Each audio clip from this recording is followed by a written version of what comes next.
Hey guys, tonight we're exploring a question that sounds completely ridiculous at first. Why medieval people may have had less stress than you. So before you get comfortable, take a moment like the video and subscribe. But only if you genuinely enjoy what I do here.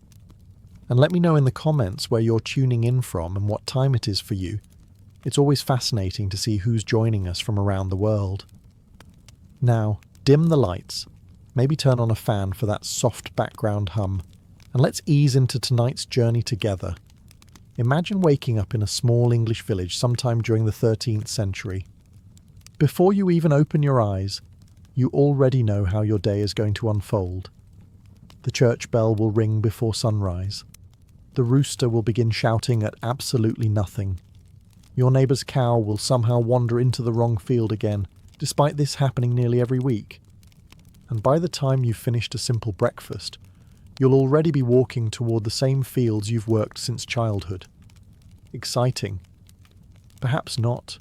Predictable. Absolutely. And strangely enough, that's where your stress level begins to shrink. Today, you're expected to choose everything. Your career, your hobbies, your streaming service, your coffee, your mattress, your phone, your investment strategy. Even buying toothpaste somehow requires comparing 23 different options, each claiming to contain revolutionary minerals discovered by highly enthusiastic dentists. As a medieval villager, your biggest shopping dilemma is usually, does the baker still have bread? Problem solved. Your world is astonishingly small. To you, the village is the centre of existence. Beyond the surrounding woods lie a few neighbouring settlements, perhaps a market town a day's walk away, and then, well, somewhere out there is London. Probably. You've heard stories. Most people never travelled farther than a few miles from where they were born. Unless you became a soldier, a merchant, a pilgrim, or made the spectacularly poor decision to annoy the local lord, there was little reason to leave. At first, that sounds depressing. But think about what came with it. You weren't constantly comparing your life to thousands of strangers. You didn't wake up wondering why a blacksmith in France had already bought his third horse while you were still using the same stubborn mule. You didn't scroll through pictures of castles thinking, everyone seems to be vacationing in Tuscany except me. You had absolutely no idea what anyone in Tuscany was doing. Honestly, that alone might have lowered your blood pressure. Your comparisons stayed local. You knew the baker, the miller, the carpenter, the village priest, and the family whose pigs had somehow escaped for the third time this month. Their successes made sense, because you actually knew them. If the blacksmith built a larger house, you knew exactly why. He'd been working twice as hard for years, and frankly, everyone agreed he deserved it. Today, your brain processes thousands of people every single day. Social media, advertisements, breaking news, influencers, celebrities, billionaires, who apparently wake up at 4 in the morning to drink green juice and meditate on mountaintops before answering emails. Meanwhile, you're just trying to remember why you walked into the kitchen. Your brain never evolved for this. For almost all of human history, you lived in communities of perhaps 100 or 200 people. Those were the faces your mind was built to recognize, trust, gossip about, occasionally argue with, and then see again at church the following Sunday, pretending none of it had happened. Of course, medieval villagers still worried. Bad harvests, sick children, harsh winters, taxes, whether the cow was about to produce milk or simply kick you again. Life could be brutally difficult. But most of those worries were immediate and tangible. You could see them, touch them, and often do something about them. You weren't lying awake worrying about stock markets on another continent, political arguments between strangers, or an email marked urgent sent at 9:38 on a Friday evening. In many ways, your mental world was as small as your physical one. You knew the rhythm of the seasons, the names of your neighbours, and exactly what tomorrow was likely to bring. There was comfort in that certainty. It may not have been glamorous, but it gave your mind something modern life rarely offers anymore: permission to stop looking over the horizon for the next thing to worry about. If you wanted to know what tomorrow looked like in medieval Europe, you didn't need a calendar app, a smartwatch, or 3 reminder notifications politely informing you that you were already behind schedule.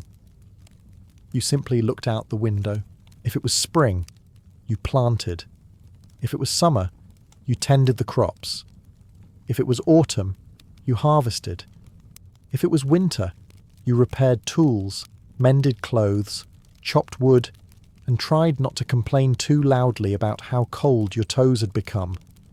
Every season came with its own instructions. That rhythm mattered far more than most people realise. Modern psychologists often point out that routine reduces anxiety because it makes the future feel predictable. Your brain spends less energy wondering what comes next when it already knows the answer. Medieval people didn't invent this principle. It simply became the structure of everyday life.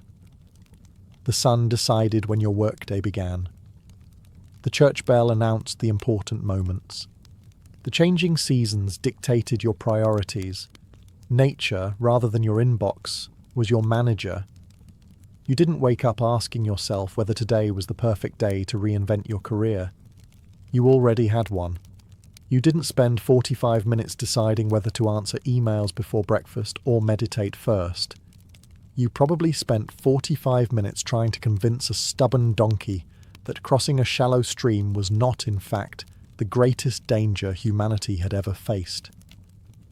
Every village moved almost like a single organism. When dawn arrived, everyone became busy together.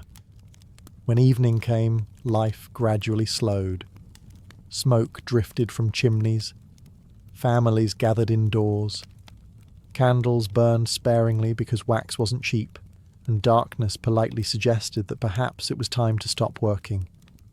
Imagine that. The setting sun actually meant your boss couldn't contact you anymore. Granted, your boss might have been a feudal lord instead of a regional manager, which had its own disadvantages, but at least he couldn't schedule an emergency meeting after supper. Routine also removed countless tiny decisions. Today, you decide what to wear from wardrobes overflowing with options.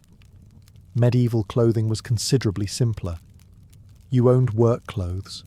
You owned better clothes for church or special occasions. That was largely the end of the fashion crisis. No standing in front of a mirror whispering, "I have nothing to wear," while surrounded by enough fabric to outfit half the village. Meals followed similar patterns. Breakfast, when taken, was modest. Midday brought the main meal for many labourers. Supper came before darkness settled in. Seasonal foods appeared when nature allowed them, not because strawberries had somehow flown across the planet in the middle of January. There was comfort in these repetitions. Of course, routine didn't eliminate hardship. Harvest season could be exhausting. Winter could feel endless. Storms could destroy months of work overnight. But even those difficulties fit into a familiar cycle that generations had experienced before you. You weren't navigating an entirely new problem every week. Instead, you inherited rhythms that your parents, grandparents, and great-grandparents already understood. They knew when to sow, when to reap, when to celebrate, and when to endure.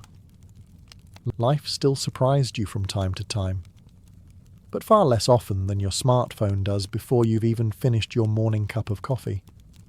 One of the biggest sources of stress in modern life is a question medieval people rarely asked. Am I doing enough with my life? Today, you're expected to discover your passion, build a career around it, maintain a healthy work-life balance, develop 5 interesting hobbies, stay physically fit, learn another language, invest for retirement, travel the world, and somehow become the best possible version of yourself before turning 35. No pressure. In the Middle Ages, life usually came with a much shorter instruction manual. If your father was a farmer, there was an excellent chance you would become one too. If your mother spun wool, brewed ale, or baked bread, you would probably learn those same skills from childhood. If your family worked for the village mill, you likely knew exactly where you'd be working long before your 10th birthday. Your future wasn't hidden behind endless possibilities. It was standing right in front of you. That sounds restrictive because, honestly, it was. Social mobility certainly existed, but it was rare. A talented apprentice could become a respected craftsman. A clever boy might enter the church and receive an education. A fortunate merchant could build considerable wealth. Yet for most people, life followed familiar tracks that had existed for generations. Modern readers often focus on what medieval people lacked: freedom, opportunity, choice. Those are all fair observations, but fewer choices also meant fewer identity crises. You didn't spend years wondering whether farming truly reflected your authentic self. You were too busy trying to keep the chickens from eating next year's seeds. Your community also knew exactly who you were. You weren't expected to create a personal brand. You didn't need a carefully written biography explaining your values and career objectives. Nobody asked where you saw yourself in 5 years. If someone had, the answer probably would have been, hopefully still alive, and preferably with both cows. That was considered an ambitious yet realistic plan. Your identity came from relationships rather than achievements. You were someone's son or daughter, someone's husband or wife, someone's apprentice, someone's neighbour. Everyone knew your family, your reputation, and your place within the village. While that could feel limiting, it also provided something many people crave today: certainty. You belonged somewhere. There was very little pressure to reinvent yourself every few years. Modern society often celebrates constant reinvention: new career, new city, new goals, new image, new version of yourself. It can be exciting. It can also be exhausting. The medieval world valued consistency far more than novelty. Becoming dependable earned greater respect than becoming famous. A trustworthy carpenter, an honest baker, or a skilled shepherd contributed far more to village life than someone constantly chasing the next exciting opportunity. Of course, this system had serious drawbacks. If you dreamed of becoming something entirely different, society could make that nearly impossible. Many people lived and died without ever escaping the circumstances of their birth, so no, medieval life wasn't a paradise. But while you spend countless hours asking yourself who you should become, a medieval villager usually woke up already knowing exactly who they were. Oddly enough, certainty, even imperfect certainty, is remarkably calming for the human mind. If you had a bad day in the Middle Ages, there was a very good chance everyone in the village knew about it before sunset. Today, that sounds like a nightmare. Back then, it was often your safety net. Modern life celebrates independence. You're expected to solve your own problems, build your own career, manage your own finances, maintain your own mental health, and if possible, assemble your own furniture using instructions that appear to have been translated from ancient Latin by someone who had never actually seen a chair. Medieval life worked differently. You were rarely alone. Villages were small. Some contained only a few dozen families, while larger ones might have a couple of hundred people. You saw the same faces every single day. The baker wasn't a stranger behind a counter. The blacksmith wasn't just someone fixing your tools. The priest had probably baptized you, your parents, and possibly half your cousins. Everyone knew everyone, including everyone's business. Privacy was, let's call it, limited. If you argued with your husband, your neighbour probably heard it. If your goat escaped and ate someone's cabbage, the entire village would somehow know before lunchtime. If you tripped into a muddy ditch on the way home from the tavern, congratulations, you had just become next week's entertainment. Embarrassing? Certainly. Lonely? Not often. When disaster struck, the community usually stepped in because survival depended on cooperation. If your house caught fire, neighbours formed bucket lines. If you became ill, relatives and nearby families often helped with harvesting your crops. If someone died, the village gathered not only for the funeral but also to support the family left behind. Helping wasn't simply kindness. It was insurance. One day you might be helping your neighbour repair his roof. Next winter he might be helping you pull your wagon out of the mud after your horse decided it had suddenly forgotten how legs worked. This constant cooperation created something psychologists now recognise as one of the strongest protectors against chronic stress: social connection. Human beings evolved in tribes, not apartments where you can live next door to someone for 5 years and still only know them as the person who occasionally vacuums at strange hours. Medieval people couldn't disappear into isolation very easily. Sometimes they probably wished they could. Imagine trying to avoid awkward conversations when every path through the village passes directly by people who have known you since you were born. There was no pretending you were just keeping a low profile. Old Margaret would simply knock on your door and ask why she hadn't seen you at church, and she'd expect an answer. Of course, village life wasn't one endless festival of friendship. People argued over land, animals, inheritance, marriages, taxes, and whose pigs had once again wandered into someone else's vegetable patch. Grudges could last for years. Gossip spread faster than a horse at full gallop. And unlike today's rumours, there was no convenient mute conversation button. Yet beneath all the disagreements existed something surprisingly valuable. You belonged. Whether you liked every member of your community or not, you were woven into it. People depended on you, and you depended on them. That sense of belonging gave many medieval villagers something modern psychologists consider essential for emotional well-being. The comforting knowledge that when life became difficult, you probably wouldn't face it entirely by yourself. Picture this. You've spent the entire day working in the fields. Your back aches, your boots are caked in mud, and you've probably argued with at least one particularly stubborn sheep who continues to believe your vegetable garden belongs to him. The sun begins to sink toward the horizon, and something remarkable happens. Your workday actually ends. Not because you've finished every task. There were always more weeds to pull, fences to repair, or tools to sharpen. It ends because nature has made the decision for you. Once darkness falls, trying to continue working becomes impractical unless you enjoy accidentally hitting your thumb with a hammer by candlelight. For most medieval people, daylight was the office clock. When the light disappeared, productivity naturally slowed. Today, work follows you everywhere. Your phone buzzes during dinner.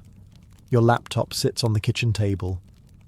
Your smartwatch gently reminds you that although you've just finished working for 9 hours, perhaps now would be an excellent time to answer one more email.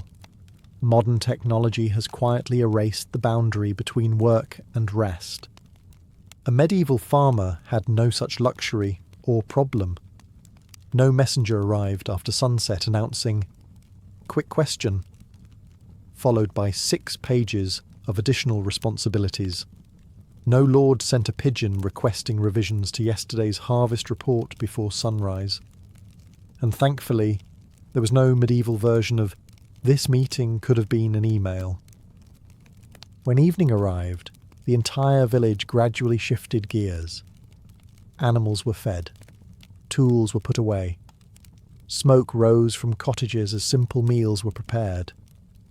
Families gathered around the fire, sharing bread, pottage, cheese, or whatever the season had provided.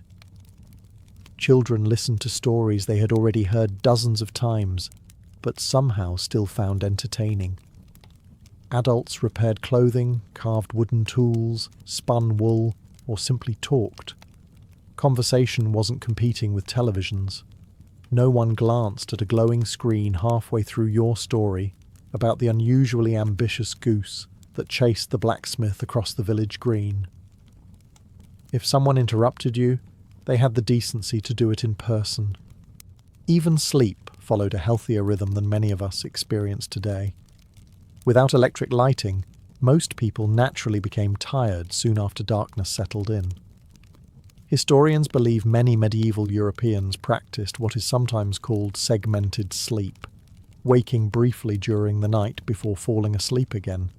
Whether or not that was universal, their bodies remained closely tied to natural light rather than artificial schedules. Your brain evolved for exactly this pattern. Sunlight tells it when to be alert. Darkness tells it when to slow down. Today, many of us confuse our brains by staring into bright screens until midnight, and then wondering why sleep refuses to arrive. Apparently, your ancestors' greatest evening distraction was occasionally hearing someone outside yell, "Has anyone seen my pig?" Of course, medieval evenings weren't always peaceful. A storm might threaten the harvest. A sick child could keep an entire household awake. Winter nights were long, cold, and sometimes filled with worry, but there was still one enormous difference from modern life. Rest wasn't something you had to schedule. It arrived every evening with the setting sun, quietly reminding you that tomorrow's work could wait until tomorrow. If you walked into a medieval home and asked, "So, what are my options today?" the answer would probably be wonderfully short. You can eat what's in the pot. You can wear what's hanging on that peg. You can do the work that needs doing. That's about it. Modern life is built on choice. We like to think more choices automatically make us happier, but psychologists have discovered something called the paradox of choice. Once you have too many options, your brain starts working overtime. Instead of feeling free, you begin worrying that you've chosen the wrong one. Sound familiar? You spend 15 minutes deciding what film to watch, only to spend the entire evening scrolling through trailers instead. Congratulations! You have experienced a problem that would completely confuse a medieval peasant. In the Middle Ages, your wardrobe was refreshingly uncomplicated. Most ordinary people owned only a handful of garments: a linen shirt or shift, woolen clothes for everyday work, a cloak for colder weather. Better clothing reserved for church, weddings, or major feast days. Nobody stared into a chest full of clothes, sighing dramatically, "I have absolutely nothing to wear." If you did say that, your wife would simply point at the shirt you wore yesterday, and the day before, and probably tomorrow. Fashion certainly existed, especially among nobles and wealthy merchants. Kings loved luxurious fabrics, bright dyes, and extravagant clothing that loudly announced, "Look how rich I am." But for the vast majority of society, practicality won every time. The same simplicity applied to food. You didn't debate between Italian, Japanese, Mexican, or Indian takeaway. Dinner depended almost entirely on the season. Fresh vegetables appeared when they grew. Bread was baked from available grain. Cheese came from local animals. Meat was an occasional luxury for many families rather than an everyday expectation. You ate what nature provided, not what happened to be on special offer after comparing 14 restaurant reviews. Even careers involved remarkably few decisions. Most children learned the occupation of their parents or entered apprenticeships arranged through family connections. You weren't constantly wondering whether becoming a blacksmith would make you happier than becoming a cooper while secretly dreaming of launching a successful candle-making business. Life was already busy enough. Of course, fewer choices didn't always mean greater happiness.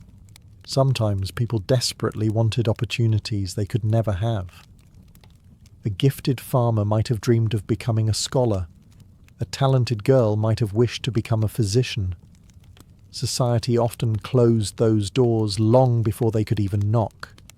That lack of freedom was undeniably frustrating.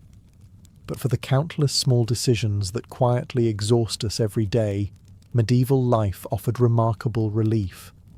There were fewer purchases to research, fewer life paths to compare, fewer advertisements convincing you that happiness was only one expensive purchase away. Nobody tried selling you a revolutionary new wooden bucket that would completely transform your lifestyle. Your old bucket carried water just fine. Perhaps that's the greatest irony. Medieval people owned far less than we do, yet they also spent far less time wondering whether they should own something different. Their minds were occupied by living life, not constantly optimizing it. Sometimes, having fewer options leaves far more room for peace. Imagine waking up one morning to discover that your crops have begun to fail. The weather has been strange for weeks. Your youngest child has developed a fever. The village well tastes a little different. Nobody knows exactly why any of it is happening.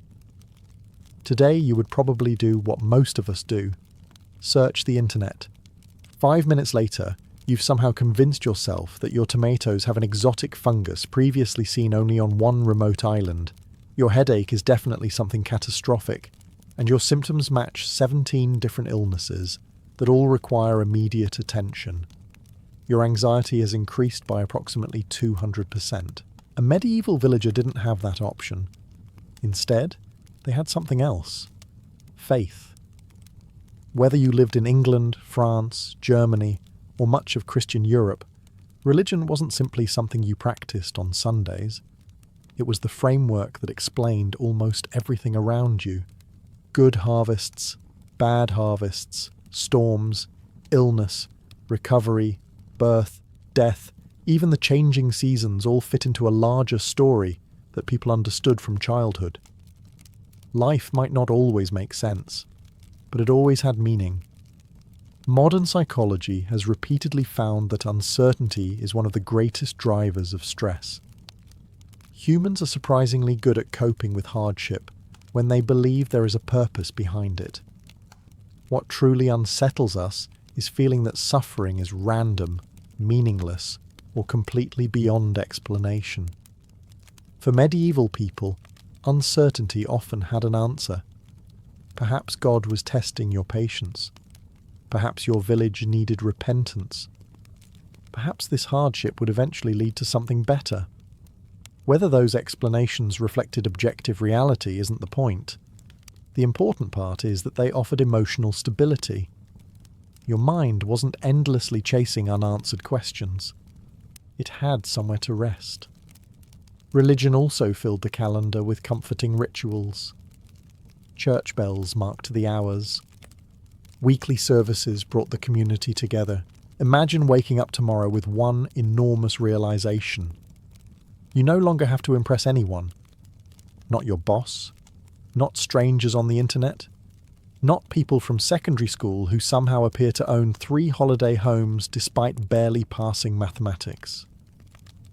In medieval society, your place in the world was usually decided long before you were old enough to worry about it. If you were born into a farming family, you were expected to farm. If your father was a carpenter, there was a good chance you'd spend your childhood learning how to shape timber instead of wondering whether you should become a motivational speaker. If your family belonged to the nobility, your responsibilities were different, but they were just as clearly defined. For most people, there wasn't an endless ladder waiting to be climbed. There was simply life. That sounds unfair because in many ways it absolutely was. A peasant couldn't simply decide to become a wealthy merchant overnight. A poor family couldn't usually send every child to university. Society placed firm limits on opportunity, and those limits could feel frustrating. But there was an unexpected side effect. You spent far less time measuring yourself against impossible standards. Today, comparison has become almost a full-time occupation. Someone your age has already started a successful company. Someone else has run a marathon. Someone is renovating a beautiful house while somehow still finding time to bake artisan bread and upload photographs of it before breakfast. Meanwhile, you're celebrating because you remembered where you left your keys. Modern life constantly introduces you to people who appear more successful than you. Your brain quietly keeps score. Medieval villagers had much smaller scoreboards. You compared yourself to people you actually knew. The blacksmith, the miller, the local priest, the wealthiest farmer. Their lives weren't carefully edited highlights designed to make every ordinary Tuesday look extraordinary. You saw the whole picture. You knew the blacksmith had injured his shoulder last winter. You knew the miller's roof leaked whenever it rained. You knew the wealthy farmer also had 6 children constantly eating everything in sight. Reality balanced comparison. There was another important difference. Success wasn't measured by endless growth. If your family had enough food, a solid roof, healthy animals, and a good reputation, many people considered themselves fortunate. The goal wasn't to become richer every single year. It was stability. To survive, to provide, to leave your children with a slightly better life than the one you inherited. That kind of success had limits. Modern ambition often doesn't.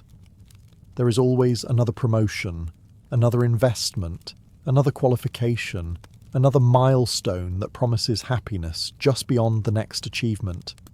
It's like chasing the horizon. The closer you get, the farther away it seems. Medieval people certainly wanted better lives, but they also accepted something modern society often struggles to admit. Not everyone needed to become extraordinary. Being known as an honest neighbour, a reliable craftsman, or someone who always showed up when help was needed, carried genuine respect. You didn't need thousands of followers. You needed people who trusted you. Ironically, while medieval society offered far fewer opportunities, it also spared many people from one of today's greatest psychological burdens: the exhausting feeling that you should constantly be becoming someone else. Sometimes, simply being enough is one of the greatest luxuries a human mind can experience. After a long day of work, a medieval villager had an important decision to make. Should you listen to the travelling storyteller? Play a game of tables with your neighbours? Watch the village musicians? Or simply sit around the fire while your grandfather tells the same story about that enormous fish he almost caught 30 years ago? Spoiler alert. The fish became bigger every winter. Entertainment in the Middle Ages wasn't endless. That was precisely why it remained special. Today, entertainment never stops. Your television offers thousands of films. Your phone contains millions of videos. Music streams endlessly. News updates arrive every minute. Social media competes for every spare second of your attention, each app desperately trying to convince you that just 5 more minutes won't hurt. Then somehow it's 1 o'clock in the morning, and you've become deeply invested in a stranger restoring a castle in rural Wales. You don't even live in Wales. A medieval villager simply couldn't consume information at that speed. When the day's work ended, entertainment required people. Someone had to tell the story. Someone had to play the fiddle. Someone had to sing. Someone had to dance. And if nobody did, then everyone simply talked. Conversation itself became the evening's entertainment. People shared local news, family stories, legends, jokes and gossip. Plenty of gossip. In fact, if medieval villagers had invented reality television, nobody would have watched it. They already had old Thomas explaining why the baker's daughter had been seen talking to the cooper's son behind the church for nearly 15 minutes. That was considered premium content. storytelling occupied a special place in medieval life. Long before books became common, history, folklore, heroic tales, and religious stories were passed from person to person. Children learned them by listening. Adults remembered them through repetition. A skilled storyteller could hold an entire room silent for hours using nothing more than a good voice and excellent timing. Your imagination did most of the work.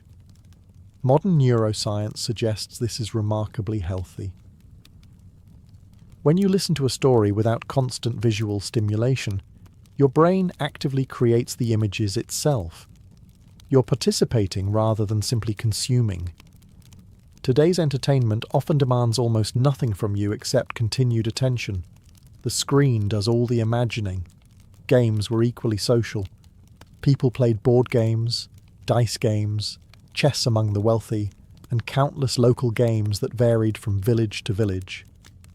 Young people wrestled, raced, practiced archery, or played simple ball games in open fields. Nobody was counting steps. Nobody was trying to close fitness rings. You exercised because standing still all day would have seemed rather strange. Perhaps the greatest difference was that entertainment had clear endings. When the storyteller finished, he stopped. When the musicians packed away their instruments, the evening gradually came to an end. There wasn't an algorithm quietly whispering, "Since you enjoyed that, here are 347 more stories you absolutely must hear before sunrise." Instead, darkness settled over the village. The fire burned lower. People wished one another good night, and your mind, having enjoyed enough excitement for one evening, was finally allowed to become wonderfully, peacefully bored. Modern psychologists increasingly believe that boredom isn't a problem to eliminate, but a necessary pause that allows the brain to recover. Medieval people didn't schedule digital detox weekends or mindfulness retreats. Their world simply gave their attention room to breathe. By now, medieval life is beginning to sound surprisingly appealing. A slower pace, strong communities, predictable routines, no emails arriving at 11:30 at night asking if you've had a chance to look at this. It's tempting to imagine yourself happily settling into a cosy little cottage with a loaf of fresh bread and a warm fire. And then reality politely walks through the door. Because while medieval people may have experienced less chronic psychological stress than many of us do today, they faced a different kind of pressure altogether. One that was immediate. One that could not be postponed. One that could be deadly. If your harvest failed, you couldn't simply order groceries. If your roof collapsed during winter, there wasn't an emergency repair service promising to arrive between 8 in the morning and 6 in the evening. If your horse became lame halfway to the market, your carefully planned day had just become tomorrow's problem, assuming tomorrow cooperated. Modern life produces thousands of small stresses. Medieval life produced fewer, but much larger ones. The difference is important. Today your heart rate might spike because you've forgotten a password for an account you haven't used in 3 years. A medieval farmer's heart rate spiked because dark clouds appeared just before harvest, threatening to destroy months of work in a single afternoon. One problem was inconvenient. The other determined whether your family would have enough food during winter. Even ordinary accidents carried enormous consequences. A deep cut while chopping wood could become infected. A broken leg might prevent months of work. A simple toothache could become a serious illness. Suddenly, that terrifying annual visit to your dentist doesn't seem quite so unreasonable. You still won't enjoy it.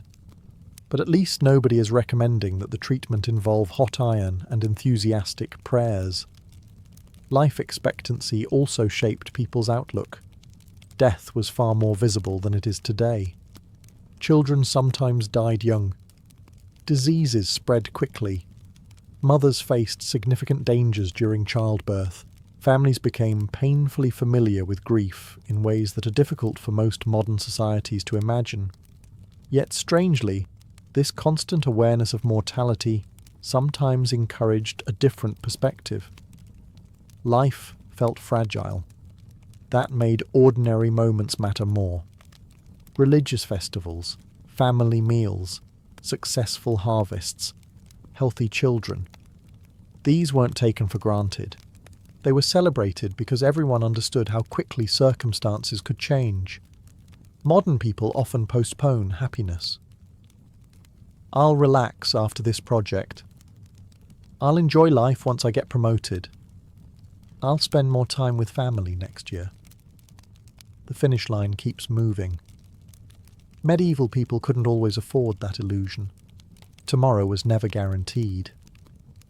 So when the village gathered for a feast, people laughed. When musicians played, they danced. When friends shared ale around the fire, they stayed a little longer. Not because life was easy, but because they knew exactly how difficult it could become. Perhaps that's the greatest lesson hidden beneath medieval life. Their world wasn't calmer because it lacked suffering.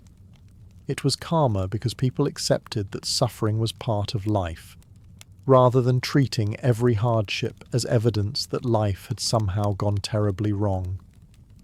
That acceptance didn't remove pain, but it often prevented pain from becoming endless anxiety. For all the comforts we've explored so far, medieval life had one enormous disadvantage. When things went wrong, they really went wrong. There was very little middle ground.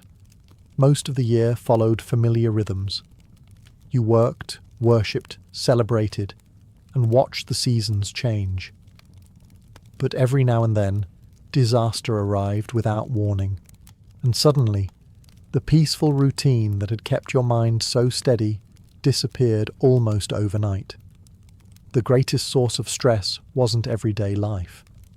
It was uncertainty. Imagine it's late summer. Your wheat is almost ready to harvest after months of hard work.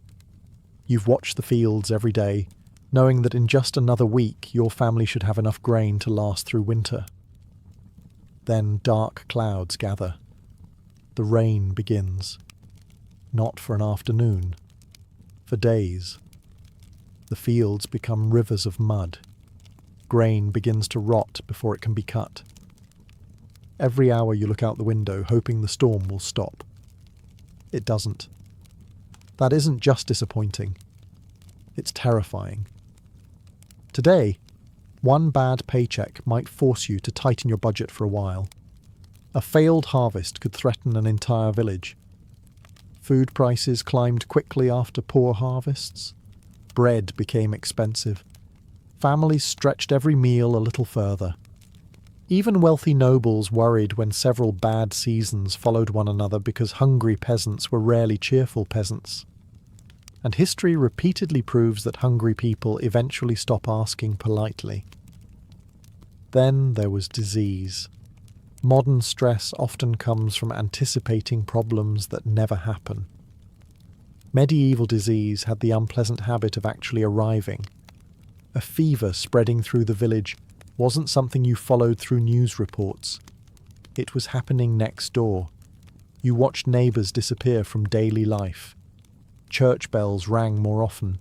Familiar houses remained strangely quiet. Nobody understood bacteria or viruses. Doctors worked with the best knowledge available, but much of medicine relied on balancing bodily humours, herbal remedies, experience, and a generous amount of hope. Hope, unfortunately, was difficult to prescribe. War brought another layer of anxiety. Even if you weren't a soldier, armies rarely travelled without affecting everyone around them. Fields could be trampled, livestock stolen, villages looted. Refugees arrived carrying frightening stories from places only a few days away. Suddenly, your quiet little corner of the world didn't feel so safe anymore. Yet, here's something remarkable. When these crises passed, people generally returned to ordinary life astonishingly quickly. The fields still needed planting. Children still laughed. Markets reopened. Church bells rang once again for weddings instead of funerals. Life moved forward because it had to.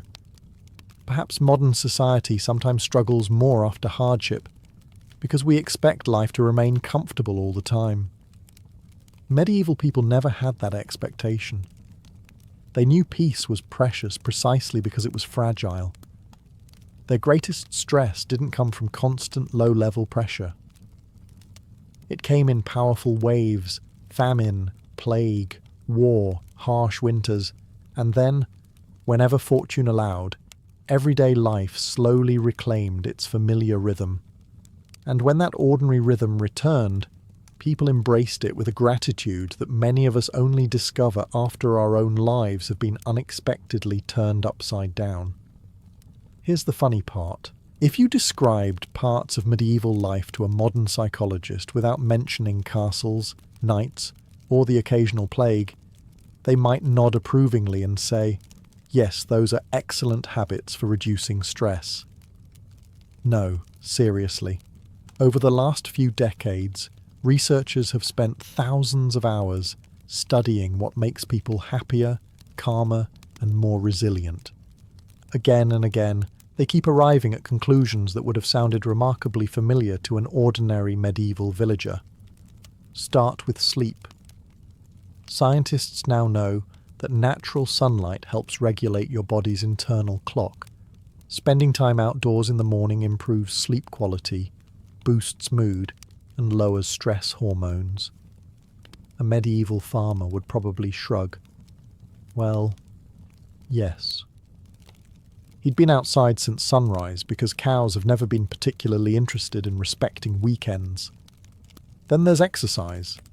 Today, millions of people drive to a building full of exercise machines so they can walk on a moving belt while watching someone else hike through a forest on a television. A medieval peasant would find this deeply confusing. You paid to pretend you're walking? Physical activity wasn't a separate part of medieval life. It was life. People walked almost everywhere. They lifted, carried, chopped, dug, climbed, planted, harvested, and repaired things nearly every day. Their bodies moved constantly, not because they were chasing fitness goals, but because everyday survival required it. Modern medicine consistently shows that regular movement reduces anxiety, depression, and chronic stress. The medieval villagers accidentally discovered this several centuries before treadmills appeared. Community is another fascinating example. Study after study has found that close friendships and strong social relationships are among the greatest predictors of long-term happiness. People surrounded by supportive communities generally recover from hardship more quickly and experience lower levels of chronic stress. That sounds remarkably similar to village life. Your neighbours weren't optional. Sometimes they were annoying. Sometimes they borrowed your tools and returned them in a condition that raised uncomfortable questions. But they were there. And when life became difficult, they usually showed up. Researchers also emphasize the importance of routine. Predictable daily habits reduce mental fatigue because your brain spends less energy making endless decisions. Sound familiar?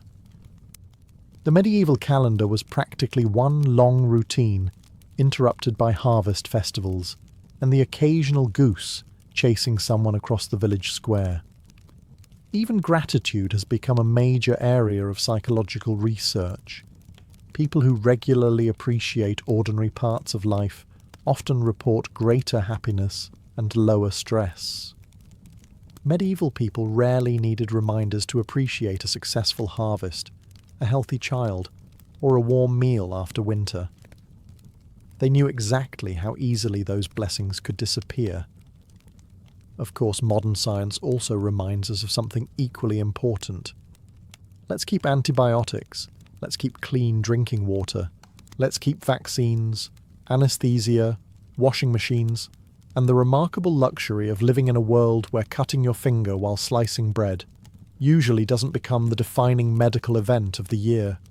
The goal isn't to return to medieval life. It's to recognize that while technology has solved countless physical problems, it hasn't automatically solved the problems inside our minds. Perhaps the healthiest future isn't about choosing between the medieval world and the modern one. It's about borrowing the best habits from both. So, after spending the night wandering through medieval villages, muddy fields, crowded markets, and smoky cottages, we've arrived at a rather unexpected conclusion. Medieval people didn't have perfect lives, not even close. If someone offered you the chance to swap your life for theirs tomorrow morning, you would probably ask one important question first. Do I still get antibiotics? If the answer was no, the conversation would end remarkably quickly. The Middle Ages were filled with hardships that most of us would never willingly choose. Disease, famine, poor sanitation, dangerous childbirth, and limited opportunities were very real parts of everyday life. And yet, hidden beneath those hardships were habits that modern science keeps rediscovering. Live with a close community. Spend time outdoors every day. Move your body naturally. Follow regular routines. Celebrate often. Accept that not everything can be controlled. Perhaps the greatest lesson of all is this. Medieval people rarely expected life to be perfect. They expected it to be unpredictable. There is an enormous difference. Today, even a small inconvenience can feel like a personal disaster. The internet is slow, your coffee order is wrong, the package arrives one day late. Somehow, these tiny frustrations pile on top of one another until your brain reacts as though you're preparing to defend a castle under siege.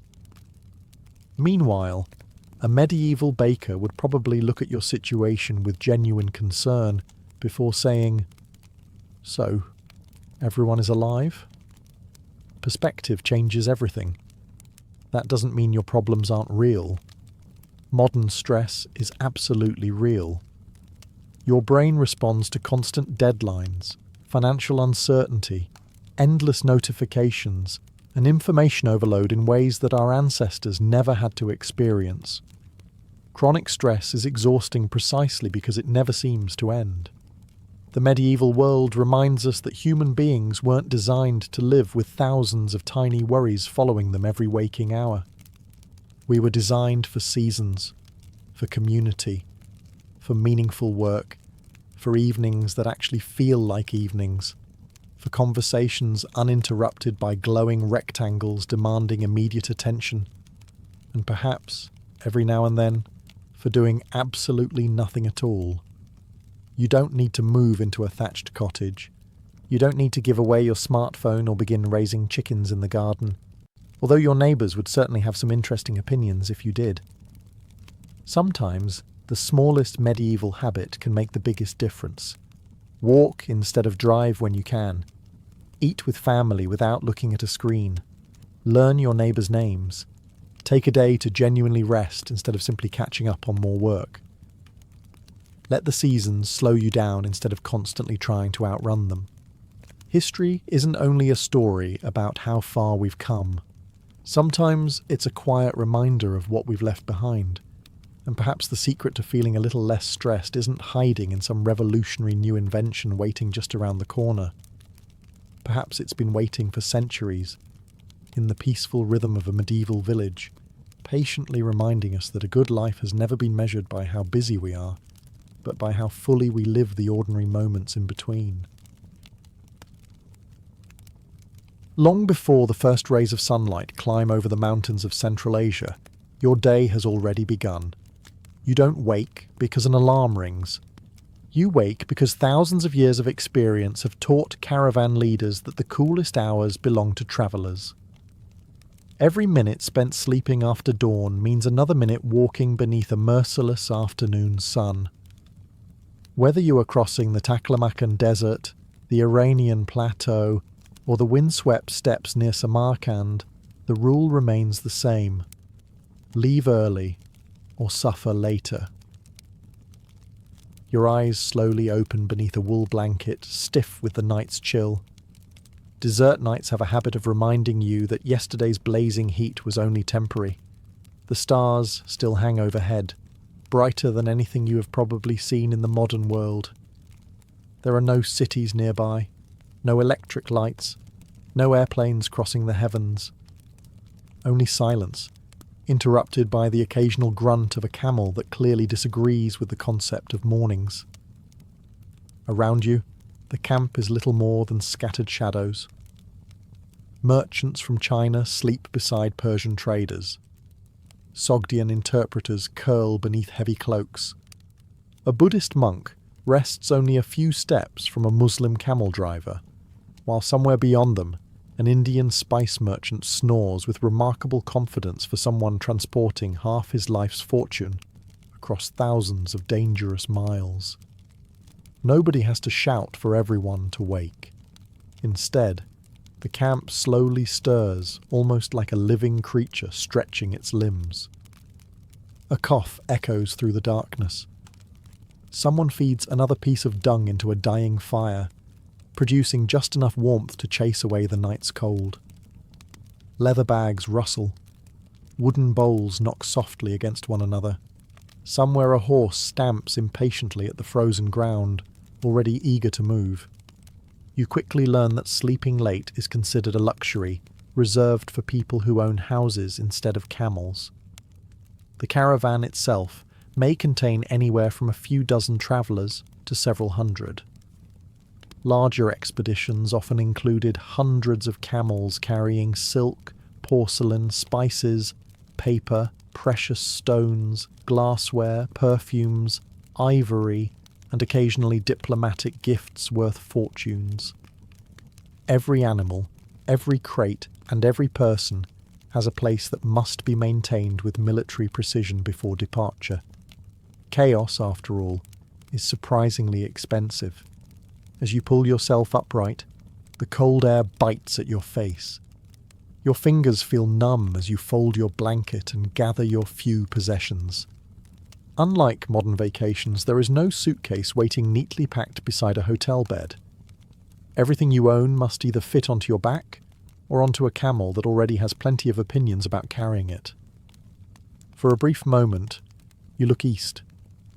The horizon has begun to fade from black into deep shades of blue. Dawn is still hidden, but it is coming quickly.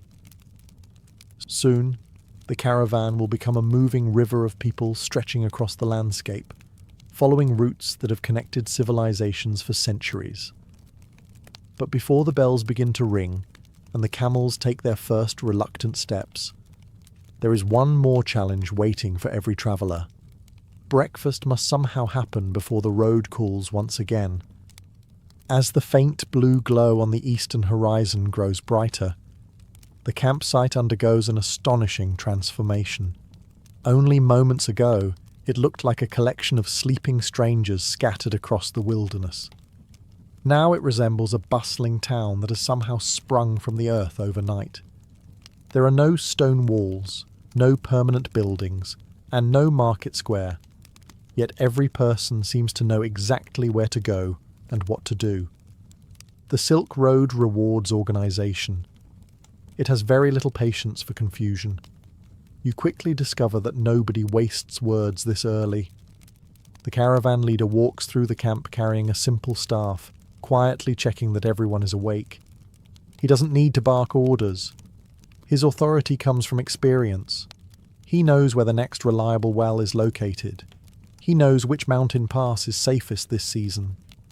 Most importantly, he knows that a single poor decision can leave hundreds of people stranded in one of the harshest environments on Earth. Around him, dozens of small fires flicker back to life. Travellers warm their hands while carefully conserving every scrap of fuel. In many parts of Central Asia, firewood is almost non-existent. Instead, dried camel or horse dung serves as the morning's fuel. It may not smell like your favourite scented candle, but it burns surprisingly well. You decide not to complain. Everyone else seems perfectly satisfied, and besides, nobody has invented online reviews for campsites yet. Nearby, merchants begin inspecting yesterday's cargo. Rolls of Chinese silk remain tightly wrapped inside waterproof coverings. Sacks filled with pepper, cinnamon, cloves and saffron are checked for moisture. Delicate porcelain is examined for cracks after another night of swaying on camel backs. A damaged crate could erase months of profit before the journey is even halfway finished. The languages surrounding you are as varied as the merchandise. You hear Persian spoken beside Sogdian, Turkic dialects mixing with Chinese, Arabic, Sanskrit, and occasionally Greek. Few people understand every conversation, which explains why interpreters are some of the most valuable members of the expedition. Along the Silk Road, speaking several languages can earn you almost as much respect as carrying a sword. Meanwhile, the animals begin announcing that they, too, are awake. Camels groan dramatically, as if personally offended by the arrival of another morning. Horses snort into the cold air. Donkeys bray without warning. Bells hanging from harnesses produce a gentle chorus that echoes across the empty landscape. It is noisy enough to wake anyone still sleeping, though anyone still asleep at this point is unlikely to remain popular for long. Within less than an hour, the peaceful campsite has become a perfectly coordinated machine. Every movement serves a purpose, every minute has value, and every traveller understands the same simple truth. The road is waiting, and it never waits forever. With the camp now fully awake, your stomach begins reminding you that yesterday's dinner disappeared many hours ago. Breakfast is not a leisurely affair. Nobody unfolds elegant tables or debates whether to have sweet or savoury options.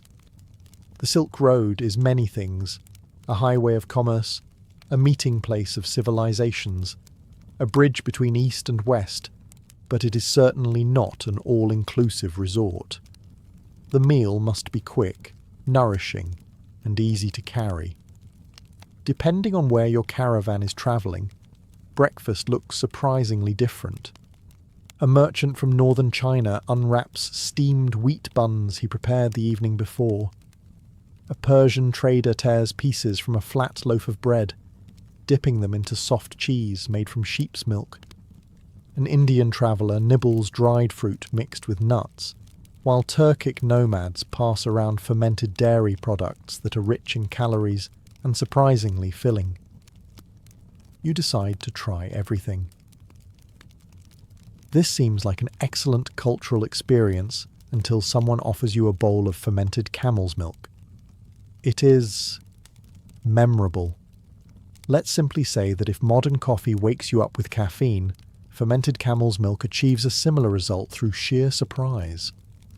Bread remains the foundation of nearly every breakfast. Flatbreads can survive days inside leather bags without spoiling, making them ideal companions for long journeys. They are often eaten alongside dates, raisins, figs, almonds, walnuts or pistachios, foods packed with energy, yet light enough to transport across continents. Fresh fruit is a rare luxury, unless the caravan happens to be near fertile valleys or bustling cities. Meat appears occasionally, usually as dried or salted strips prepared weeks earlier. Freshly cooked meat before sunrise would be considered an unnecessary delay, and delays have an unfortunate habit of turning into disasters once the afternoon heat arrives. Water, meanwhile, is treated with almost sacred respect. Nobody pours generous cups simply because they feel thirsty. Every sip is measured. Caravan leaders know exactly how much water remains in each skin and how many days separate the expedition from the next reliable spring or caravanserai. Waste today may become desperation tomorrow. Tea is becoming increasingly common across many sections of the Silk Road, particularly farther east. Chinese merchants often carry compressed tea bricks, which can be broken apart and brewed over the morning fire. In Western regions, herbal infusions are more familiar, flavoured with local plants gathered during previous stops. As you finish eating, nobody lingers beside the fire. Bowls are cleaned immediately. Leftovers disappear into travel bags. Every crumb has value. Every minute counts. Around you, breakfast ends almost as quickly as it began, replaced by a far more demanding task. Hundreds of camels are waiting to be loaded, and not one of them has volunteered to make the job easy. Breakfast is over, but the hardest work of the morning has only just begun. You turn toward the long line of camels, and suddenly understand why experienced Silk Road merchants respected these animals while simultaneously questioning every life choice that had brought them here. The camels are sitting quietly for the moment, legs folded beneath them like enormous ships resting in harbour. They appear peaceful enough, chewing thoughtfully as though contemplating philosophy. Do not be fooled. The instant someone starts fastening cargo onto their backs, many reveal personalities that range from mildly stubborn to deeply offended. A loud groan rolls across the camp. Another camel answers. Within seconds, it sounds as though the entire caravan has formed a committee dedicated to complaining about mornings. Unlike horses, which carried riders into battle, the Bactrian camel was built for endurance. With its two humps storing fat reserves rather than water, it could travel for days across deserts and freezing mountain passes, while carrying loads that often exceeded 400 pounds. Thick fur protected it from bitter winter winds in Central Asia, while broad, padded feet spread its weight across loose sand, making it one of the greatest transportation innovations long before anyone imagined the wheel on an 18-wheeler. Every load must be carefully balanced. A crate of Chinese porcelain cannot simply be thrown onto one side, while sacks of pepper hang from the other. If the weight is uneven, the animal becomes uncomfortable, stumbles more easily, and may even throw off its cargo during the journey. A single broken chest of porcelain or shattered glassware could represent the profits of an entire year. Experienced camel handlers know exactly where everything belongs. Heavy goods sit low against the animal's sides. Fragile merchandise is wrapped in layers of felt, leather, straw, or woven cloth to cushion every step. Silk is protected from moisture. Spices are sealed against dust. Precious stones, coins, and official documents are usually kept much closer to their owners than anyone else realizes. A wise merchant never advertises exactly where his fortune is hidden. The loading process follows a surprisingly strict order. First come the trade goods, then tents, cooking equipment, tools, spare harnesses, water skins, and food supplies. Finally, personal belongings are squeezed into whatever space remains. If you packed an unnecessary luxury, this is the moment you regret it. That extra blanket suddenly seems less essential when your camel looks at you with the expression of an overworked employee contemplating resignation. Not every camel carries merchandise. Some transport elderly travellers or children. Others carry scribes responsible for recording transactions, physicians with herbs and medicines, or armed guards whose weapons remain within easy reach. Larger caravans often include blacksmiths capable of repairing broken metal fittings, veterinarians who understand animal care, and cooks responsible for feeding dozens or even hundreds of people each evening. The camp slowly empties as each loaded camel rises to its feet. Watching one stand is an event in itself. First, the hind legs straighten, pitching you alarmingly forward. Then the front legs unfold, throwing you backward with equal enthusiasm. If you happen to be sitting on top before the animal finishes standing, congratulations. You have just experienced the Silk Road's version of an amusement park ride. At last, the endless line of camels stretches toward the horizon, each carrying a small piece of the world's wealth. Now all that remains is preparing yourself to survive the day ahead. With the camels loaded and the caravan nearly ready to depart, you take one final look at yourself. Not because you're hoping to impress anyone. After all, the only audience likely to judge your appearance is a camel that has already expressed its disappointment several times this morning. No, your clothing has a far more important purpose than fashion. Along the Silk Road, what you wear can determine whether you arrive safely at the next city, or become another cautionary tale told around evening campfires. You begin with your innermost layer, usually a simple linen or cotton tunic. These fabrics absorb sweat and help keep your skin comfortable during the long hours ahead.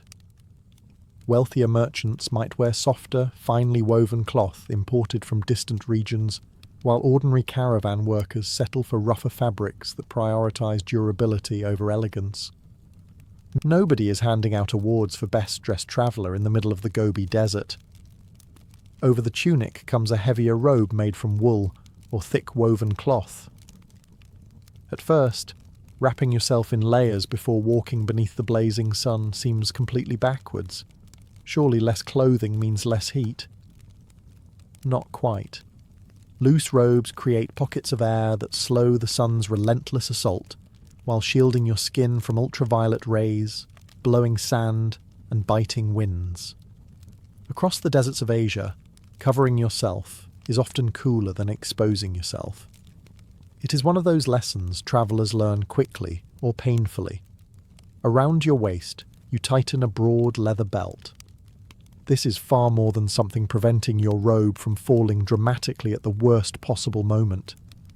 The belt carries your daily essentials: a small knife for cutting food or repairing ropes, a leather pouch containing coins from several different kingdoms, a flint striker for making fire, perhaps a wooden spoon, and occasionally a small personal charm believed to bring good fortune.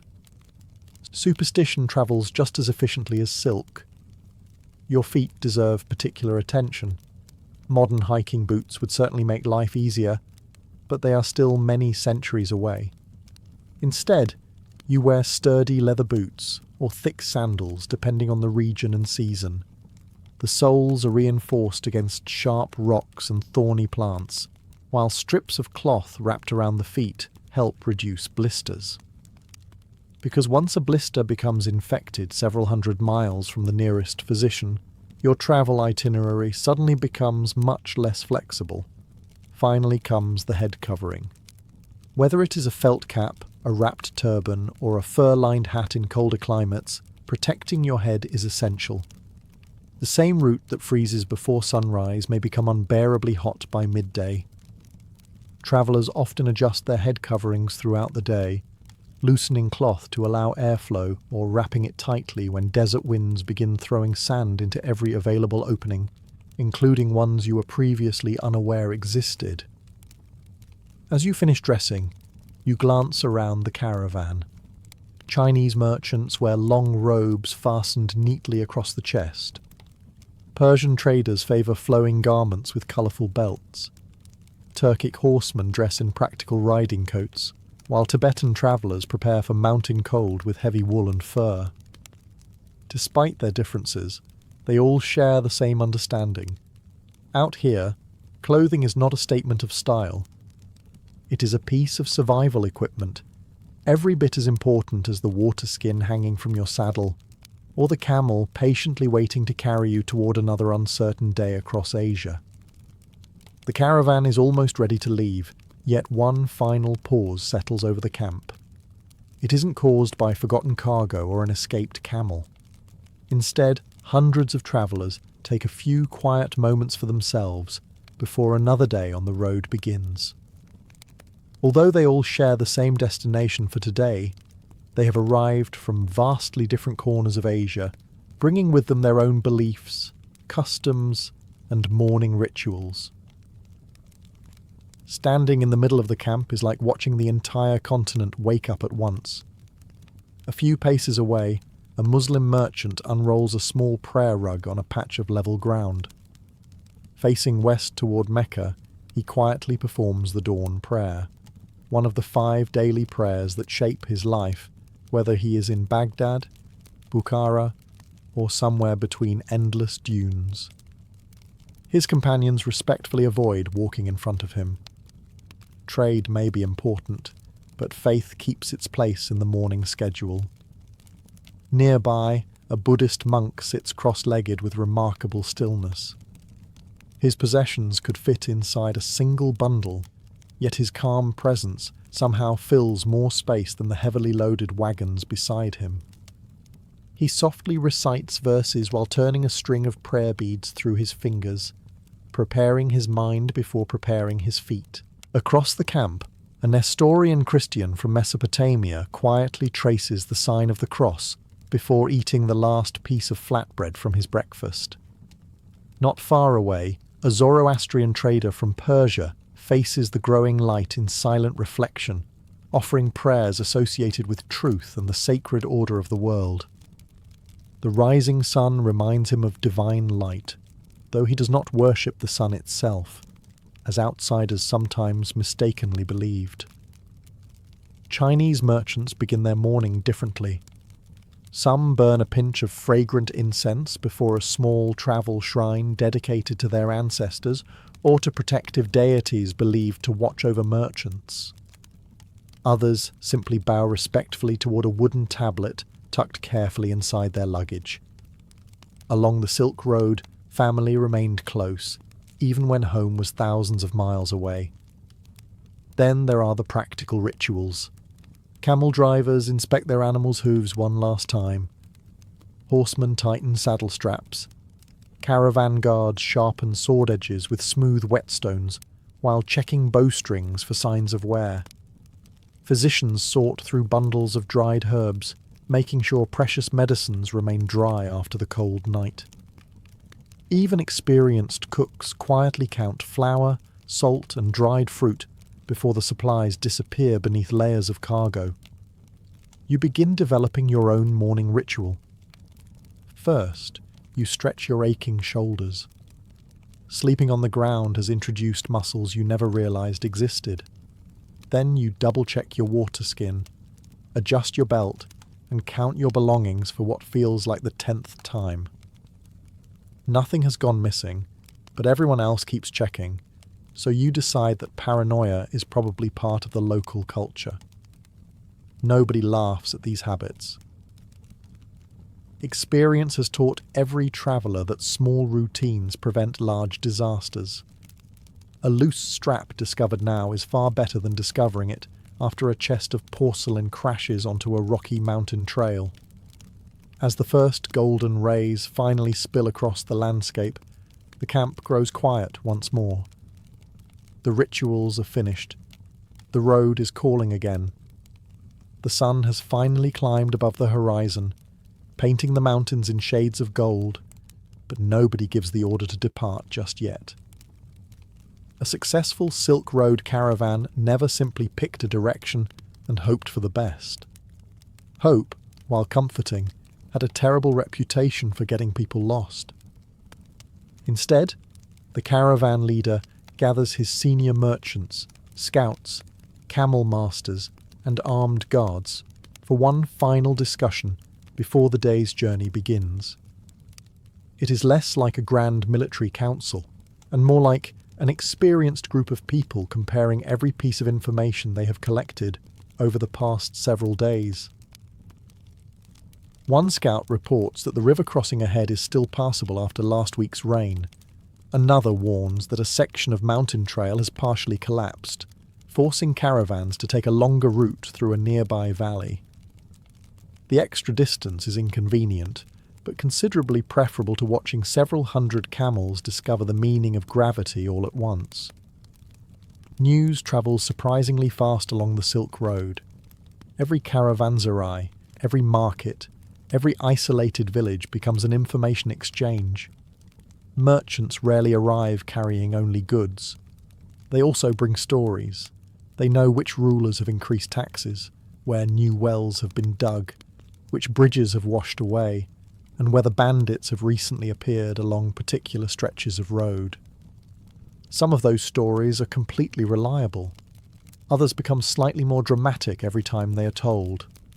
By the 5th retelling, 3 suspicious horsemen somehow become an army capable of conquering half of Asia. Learning which rumours deserve attention is almost as valuable as reading a map. Maps themselves exist, but they are often incomplete. Most are hand-drawn and represent only portions of the vast network stretching from China to the Mediterranean. Even the finest maps cannot tell you whether yesterday's sandstorm buried a familiar landmark, or whether spring floods have turned a peaceful stream into a dangerous torrent.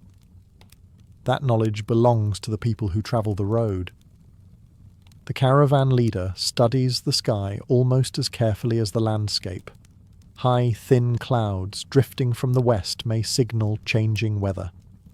Strong morning winds could mean an afternoon dust storm is approaching. Experienced travellers notice details that newcomers overlook entirely: the behaviour of birds, the direction of smoke from distant camps, even the smell carried on the breeze. You attempt to contribute by confidently pointing toward what you believe is the correct direction. Unfortunately, you are pointing directly at a particularly impressive-looking rock. The caravan leader politely ignores your navigational expertise. Security is the final concern. The guards inspect their spears, bows, and curved swords one last time. They are not expecting a battle every morning, but they understand that valuable cargo attracts unwanted attention. Silk, spices, silver, and precious stones are irresistible prizes for thieves willing to risk an attack. Most caravans avoid trouble through careful planning rather than heroic fighting. A larger caravan, a safer route, or an earlier departure often prevents conflict before it begins. At last the leader gives a single nod. The scouts move to the front. The guards spread along the flanks. The merchants take their places beside their animals. Everything has been checked. Everything that can be predicted has been predicted. Now comes the part no amount of preparation can ever fully control: the journey itself. The order to depart is never shouted. It doesn't need to be. One by one, the camel drivers give quiet commands, tug gently on lead ropes, and the enormous animals begin rising from the ground. First, their hind legs straighten, pitching the cargo forward, then their front legs unfold, throwing everything backward. If you happen to be riding when this happens for the first time, you discover that surviving the journey begins with surviving the camel's version of standing up. All around you, the camp comes undone. The cooking fires are smothered with sand until not even a glowing ember remains. Nobody wants to leave behind evidence for thieves, or accidentally start a grass fire in the dry plains. Tent poles disappear into bundles, blankets are tied securely onto packs, and within minutes there is almost no sign that several hundred people spent the night here. Long before the castle opens its gates, before the kitchens fill with the smell of fresh bread, and before the lord even stirs beneath his wool blankets, the fortress is already awake. Not everyone, of course. The lucky people are still asleep. You are not one of them. The final watch of the night has always been considered the longest. Standing atop the curtain wall in the hours before dawn, you stamp your feet against the cold stone to keep the feeling in your toes. Medieval castles are magnificent to look at from a distance, but they have an unfortunate habit of letting winter winds explore every crack and corner. Even in summer, the hours before sunrise can be surprisingly chilly. The world beyond the walls is almost completely silent. A faint mist hangs over the nearby fields. Somewhere in the darkness, an owl finishes its nightly hunt while a fox disappears into the undergrowth. The village below the castle still sleeps, its cottages nothing more than dark outlines beneath a blanket of stars. There are no glowing streetlights, no distant hum of traffic, no comforting buzz of electricity, only the occasional crackle of a dying torch and the sound of the wind brushing against the battlements. You pause beside one of the towers and peer into the darkness. Every few minutes your eyes scan the roads leading toward the castle. Merchants sometimes arrive before sunrise hoping for an early start. Messengers carrying urgent news often travel through the night. Less welcome visitors, bandits, raiders, or enemy scouts also prefer darkness. Fortunately, tonight the roads remain empty. Still, the watch cannot relax. A medieval castle survives because someone is always paying attention. Down in the courtyard, only a handful of lanterns still burn. Most of yesterday's fires have faded into glowing embers. The great hall is quiet, the stables peaceful except for the occasional snort from a horse dreaming of greener pastures, or perhaps simply dreaming of not carrying armoured knights all day. Frankly, the horse has a reasonable point. The castle itself seems almost asleep. Yet appearances can be deceiving.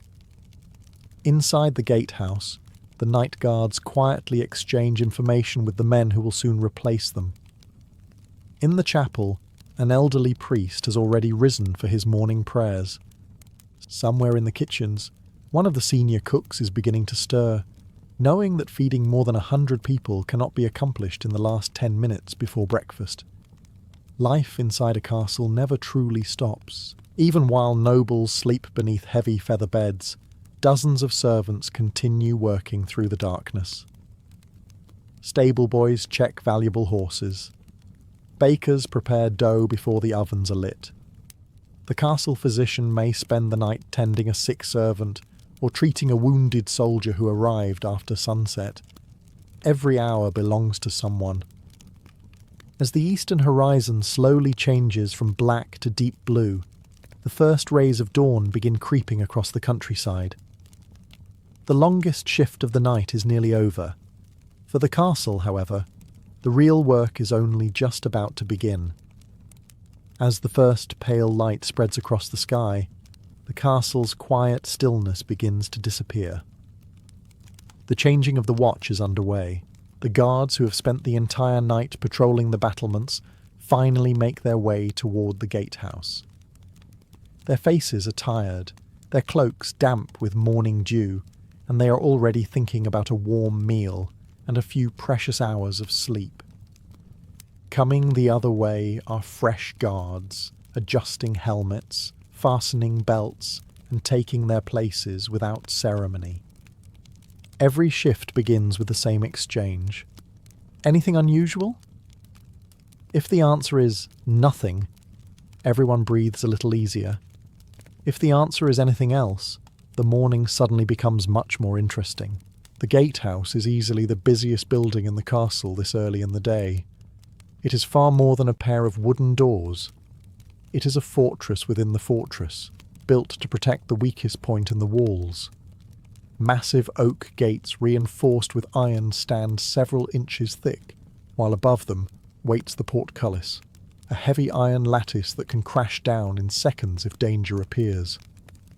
Murder holes line the ceiling above the entrance, allowing defenders to attack anyone foolish enough to fight their way inside. It is a welcoming sight, provided you are arriving peacefully. The captain of the guard begins his inspection. He checks that the locking beams are undamaged after another night. The hinges are examined for cracks. The chains supporting the drawbridge are inspected, and every mechanism is tested before anyone touches the controls. A broken chain at the wrong moment could turn an ordinary morning into an extremely memorable lesson in medieval engineering. Meanwhile, outside the walls, people are already waiting. Several farmers have arrived with carts loaded with vegetables, eggs, butter, and freshly churned cheese. A fisherman carries baskets packed with the night's catch from a nearby river. Two merchants wait patiently beside heavily loaded mules, hoping to sell cloth, salt, or imported wine to the castle household. Everyone knows the gates will not open simply because they have arrived early. Security comes before commerce. One by one, the visitors are recognized by the guards. Familiar faces receive a nod. Strangers receive questions. Where are you from? Who are you here to see? What are you carrying? There are no passports or identity cards. Instead, trust is built through reputation. A merchant who has supplied the castle for 20 years is greeted very differently from a traveller no one has seen before. Suspicion is not considered rude, it is considered survival. Finally, the order is given. Several guards grasp thick wooden handles connected to the winching mechanism. Slowly, the massive portcullis rises with a deep metallic rattle that echoes across the courtyard. At the same time, other men push against the enormous gates. They swing outward with a long, groaning creak, their iron hinges complaining after another damp night. For the first time since sunset, the castle opens itself to the outside world. Almost immediately, the quiet courtyard begins to fill with life. Farmers lead their carts across the drawbridge. Messengers hurry inside carrying sealed letters.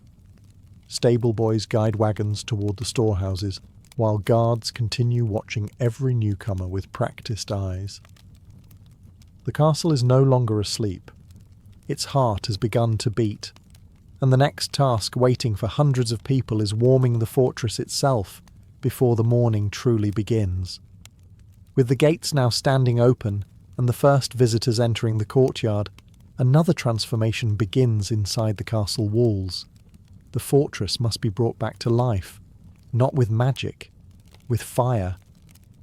Throughout the night, most of the castle's great hearths have been allowed to die down, leaving only glowing embers buried beneath layers of ash. Firewood is valuable, and no sensible steward would waste it by keeping enormous fires roaring while everyone slept. Instead, the servants rely on yesterday's coals to create today's warmth. It is a race against the cold. In the kitchens, the first servants are already hard at work. They kneel beside the great hearth, carefully brushing away the ash until tiny orange sparks appear. Dry straw is laid over the embers, followed by thin twigs collected the previous day. One servant bends low and blows gently. Nothing happens. He blows again. A tiny flame flickers. Another handful of kindling is added, then another, until suddenly the fire catches with a satisfying crackle.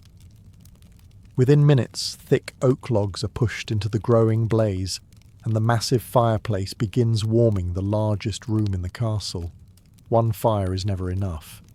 Large castles often contain dozens of hearths scattered throughout the kitchens, great hall, private chambers, workshops, guard rooms, and even some towers. Every one of them must be relit. Servants hurry through dark corridors carrying glowing coals in iron braziers, using them to awaken fireplaces that have slept through the night. It is surprisingly dangerous work. A dropped coal can set straw flooring ablaze. A neglected chimney can fill a chamber with deadly smoke. Medieval castles were built largely of stone, but their floors, furniture, roofs, tapestries and beams contained plenty of wood. Fire was both the castle's greatest servant and one of its greatest enemies.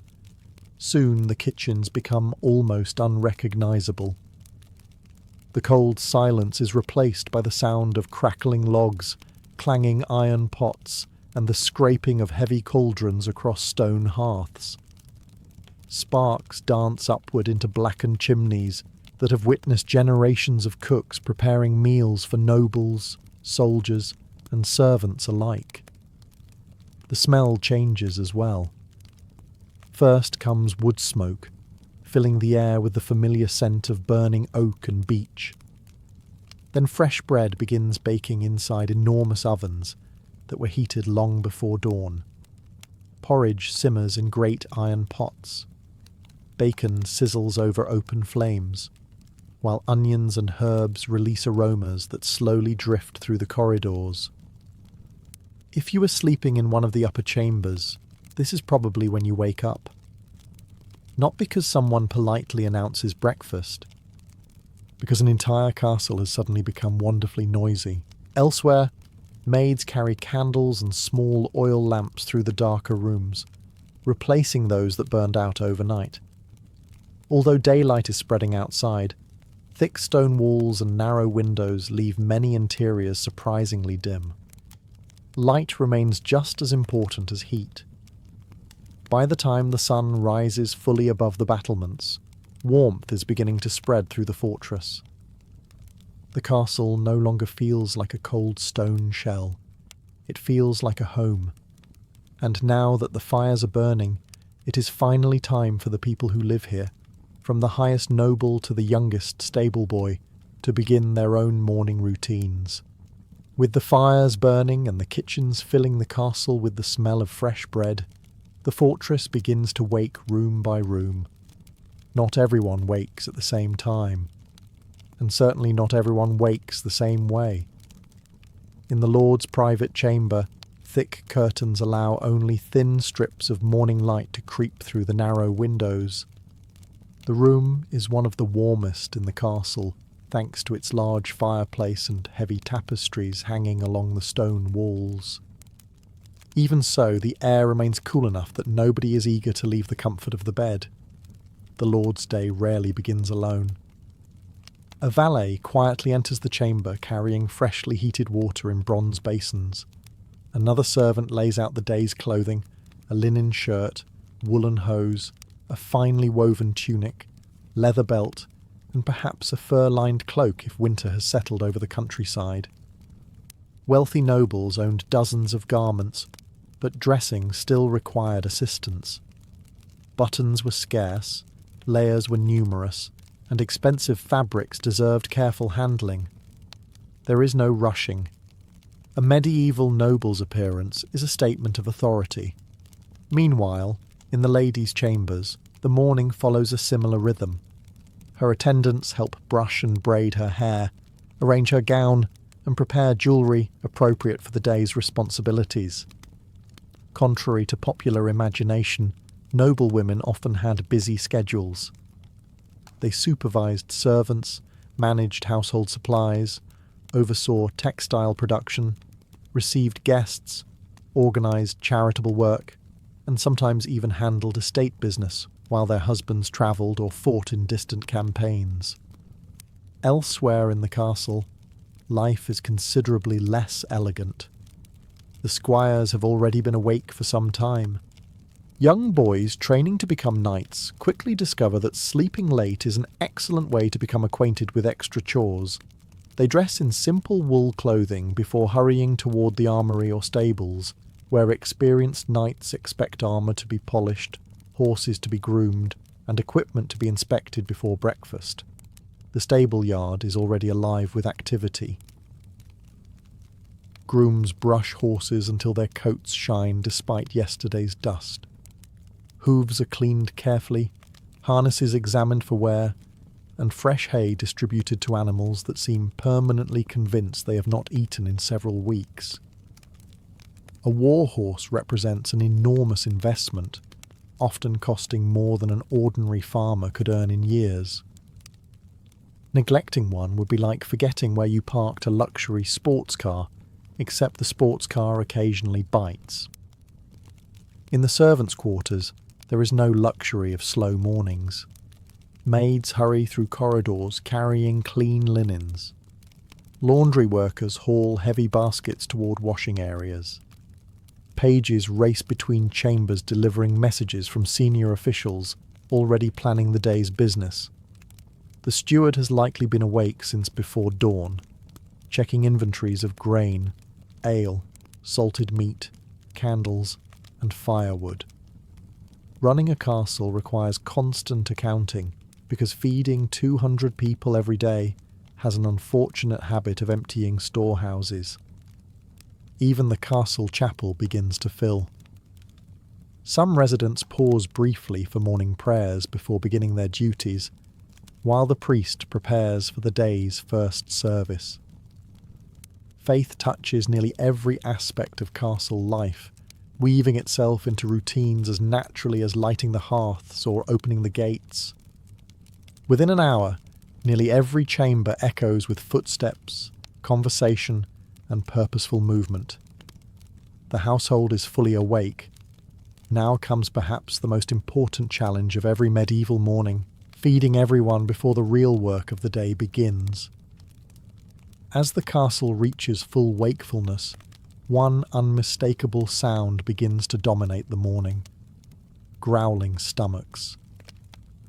From the lord in his private chamber to the stable boy covered in straw, everyone expects breakfast. The problem is that feeding a castle is nothing like preparing a family meal. It is more like supplying a small village every single day, without supermarkets, refrigerators, or food deliveries arriving exactly at 9 o'clock. Fortunately, medieval kitchens are already several hours ahead. The Great Kitchen is one of the busiest rooms in the entire fortress. Massive fireplaces roar with fresh logs, while enormous iron cauldrons bubble over open flames. Cooks move quickly between ovens, chopping tables and storage rooms, each person knowing their task so well that very few words are needed. The morning routine has been repeated thousands of times. One mistake, however, can ruin breakfast for hundreds. The master cook oversees everything like a battlefield commander. He checks the bread baking inside the stone ovens, tastes the porridge simmering in great pots, and makes sure the day's meat has been properly prepared. Although nobles often enjoyed elaborate feasts, breakfast was usually a practical affair designed to prepare everyone for long hours of work. Bread forms the foundation of nearly every meal. Servants carry baskets filled with fresh loaves baked from wheat, rye, barley, or oats, depending on the region and the household's wealth. Wealthier families eat fine white bread made from carefully sifted flour, while servants and labourers receive darker, coarser loaves containing more bran. Both fill the stomach, though one certainly earns more compliments from the diners. Large pots of oat or barley porridge are ladled into wooden bowls. It may not look particularly exciting, but it provides steady energy throughout the morning. Honey sweetens it when available. Dried fruit is added on fortunate days. Most mornings, however, the porridge remains reassuringly simple. Nobody expects gourmet cuisine before sunrise, especially when there are walls to patrol and fields to manage. Ale accompanies breakfast more often than water. That surprises many people today, but medieval small ale contains very little alcohol and is generally safer to drink than untreated water drawn from uncertain sources. Children drink it. Servants drink it. Even the Lord's table usually includes it alongside watered wine or fresh milk when available. Meanwhile, the hierarchy of the castle becomes obvious. In the Great Hall, long wooden tables are arranged according to status. The Lord, his family, honoured guests, and senior knights sit upon the raised dais overlooking everyone else. Below them gather officials, squires, household officers, and trusted retainers. Servants usually eat separately in the kitchen or service rooms, often finishing their own breakfast quickly before returning to work. Not every breakfast is peaceful. Dogs wander hopefully beneath the tables, searching for dropped scraps. A page accidentally spills a jug of ale and earns an immediate glare from the steward. One knight discovers that his favourite loaf has mysteriously disappeared, only to notice another knight chewing suspiciously nearby. Medieval castles may have been centres of power, but they were not immune to the occasional breakfast theft. Within half an hour, bowls begin emptying. The bread baskets grow lighter. Conversations become shorter. Breakfast is over, and nobody lingers for long.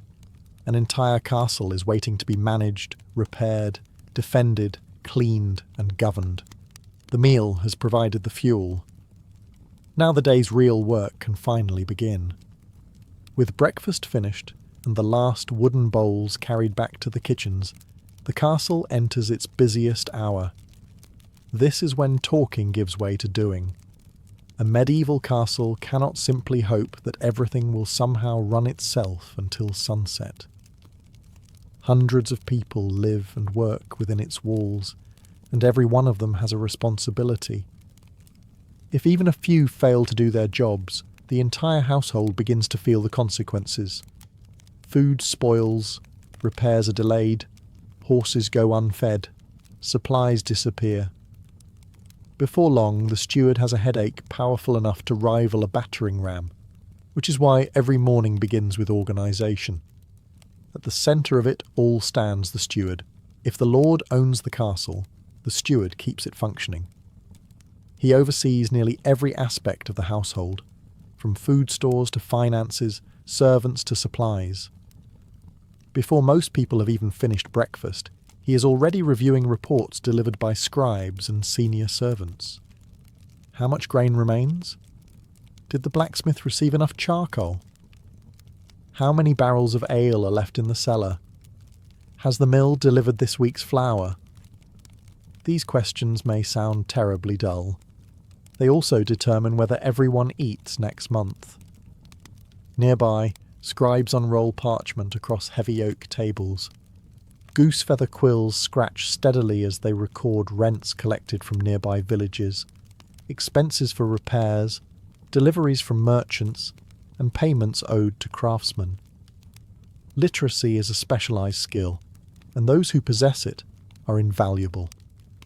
While knights protect the castle with swords, scribes protect it with careful bookkeeping. Outside in the courtyard, the day's assignments begin. The master mason gathers several labourers to repair loose stones along the outer wall, where winter frost has opened small cracks. A carpenter receives instructions to replace a damaged stable door before one particularly adventurous horse decides. Freedom sounds appealing. Roofers climb ladders carrying bundles of wooden shingles, hoping to finish repairs before the next rainfall reminds everyone why maintenance matters. In another corner of the castle, the blacksmith's forge roars back to life. The rhythmic ringing of hammer against hot iron echoes across the courtyard. Horses need fresh shoes. Hinges require repair. Broken knives must be sharpened. Armour occasionally arrives dented after tournaments or skirmishes, looking rather less heroic than its owner remembers. The armourer has seen worse. Much worse. Beyond the workshops, servants disperse in every direction. Some sweep the great hall before important visitors arrive. Others scrub floors, wash laundry, refill candles, or carry fresh rushes to replace those covering the stone floors. The castle may appear grand from the outside, but without constant cleaning, it would quickly become far less impressive and considerably smellier. The steward also meets with the reeve, the official responsible for overseeing the surrounding estate. Together, they discuss today's work beyond the walls. Farmers must plough fields, shepherds move their flocks, woodcutters gather timber, and foresters inspect hunting grounds belonging to the lord. The castle depends entirely upon the countryside around it. Without the villages, forests, mills, and farms, even the strongest fortress would soon run out of food. Within an hour, every corner of the castle hums with activity. Orders have been given. Tools are in motion. Repairs have begun. The fortress now operates like an enormous machine, each person serving as one essential gear. But while hundreds labour to keep daily life running smoothly, another group has a very different responsibility. Their job is making sure the castle remains ready for war, even on the most ordinary morning. While the carpenters repair doors, the cooks prepare lunch, and the steward manages the day's endless responsibilities, another part of the castle follows a routine that can never be skipped. The defences must be checked. A peaceful morning means very little to the captain of the guard. His job is to prepare for mornings that are not peaceful. The changing of the guard continues across the battlements, as fresh soldiers replace the men who stood watch through the night. They exchange brief reports before taking their positions along the curtain walls, gatehouse, towers and corners, where the surrounding countryside can be observed for miles. The questions are always the same. Did anyone approach during the night? Were any fires seen in the distance? Has anyone reported suspicious travellers? Most mornings the answers are reassuringly boring, and boring is exactly what every castle commander hopes to hear. The captain begins his inspection at the gatehouse, the strongest and most heavily defended section of the fortress. He examines the great oak gates that were opened earlier, making sure they can still be closed quickly if danger appears. The portcullis is raised and lowered once more to ensure its chains move freely. A rusted mechanism or broken rope discovered during an attack could prove catastrophic. Next come the walls. Walking along the battlements, the captain carefully studies every section of stonework. Winter frost, heavy rain, and years of weather slowly weaken even the thickest walls. Small cracks are marked for the masons to repair before they become larger problems. Loose stones are removed and replaced. Every weakness is corrected while there is still time. Because enemies rarely announce their arrival weeks in advance.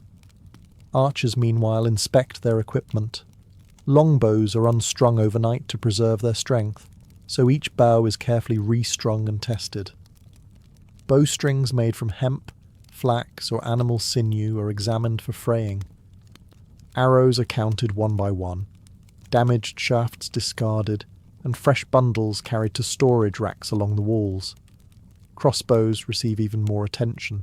Their steel or wooden prods are checked for cracks, the winding mechanisms are lubricated, and bolts are inspected to ensure their iron heads remain firmly attached. A crossbow that fails during battle becomes little more than an awkwardly shaped club. Inside the armoury, rows of helmets, shields, spears, swords, axes, and polearms wait in neat order. If you had been invited to dine with Napoleon Bonaparte, you might have imagined one of history's greatest rulers enjoying long, elegant dinners, surrounded by glittering silver, fine wines, and endless conversation. You would have been disappointed. Not because the food was poor, because the meal would probably be over before you had finished your soup. For Napoleon, eating was rarely a pleasure. It was a necessity, another task squeezed between military reports, political meetings, diplomatic negotiations, and planning campaigns that reshaped Europe. While aristocrats of his age often lingered around the table for 2 or 3 hours, discussing philosophy, gossip, and the latest fashions, the Emperor of the French frequently finished his meal in barely 10 or 15 minutes. His servants struggled to keep up. One moment they were placing the first course on the table. The next, Napoleon had already swallowed most of it and was asking for the next dish. By the time everyone else had properly unfolded their napkins, he was often standing up, announcing that work could not wait. You almost wonder why they bothered setting the table at all. Napoleon's unusual relationship with food had deep roots. Born on the island of Corsica in 1769, he grew up in a household that was respectable, but far from extravagantly wealthy. His childhood meals were simple, influenced by both Italian and French traditions. Bread, vegetables, soups, roasted meats, chestnuts, and local cheeses were common fare. There was little room for luxury, and meals were meant to nourish rather than entertain. That practical attitude never truly left him.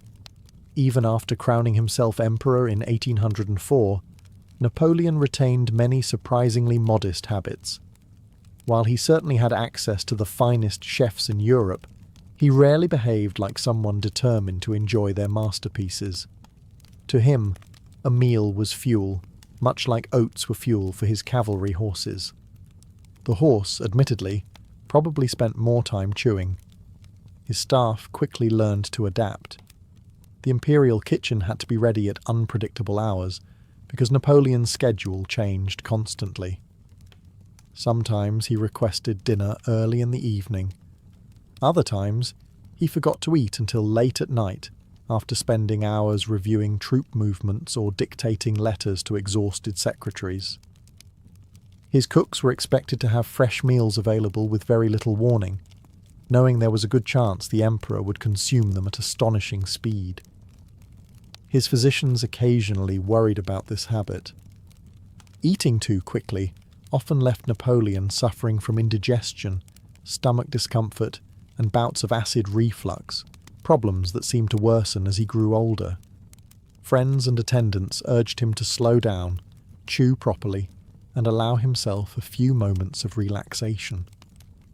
Their advice achieved approximately the same success as trying to convince a cannonball to travel more slowly.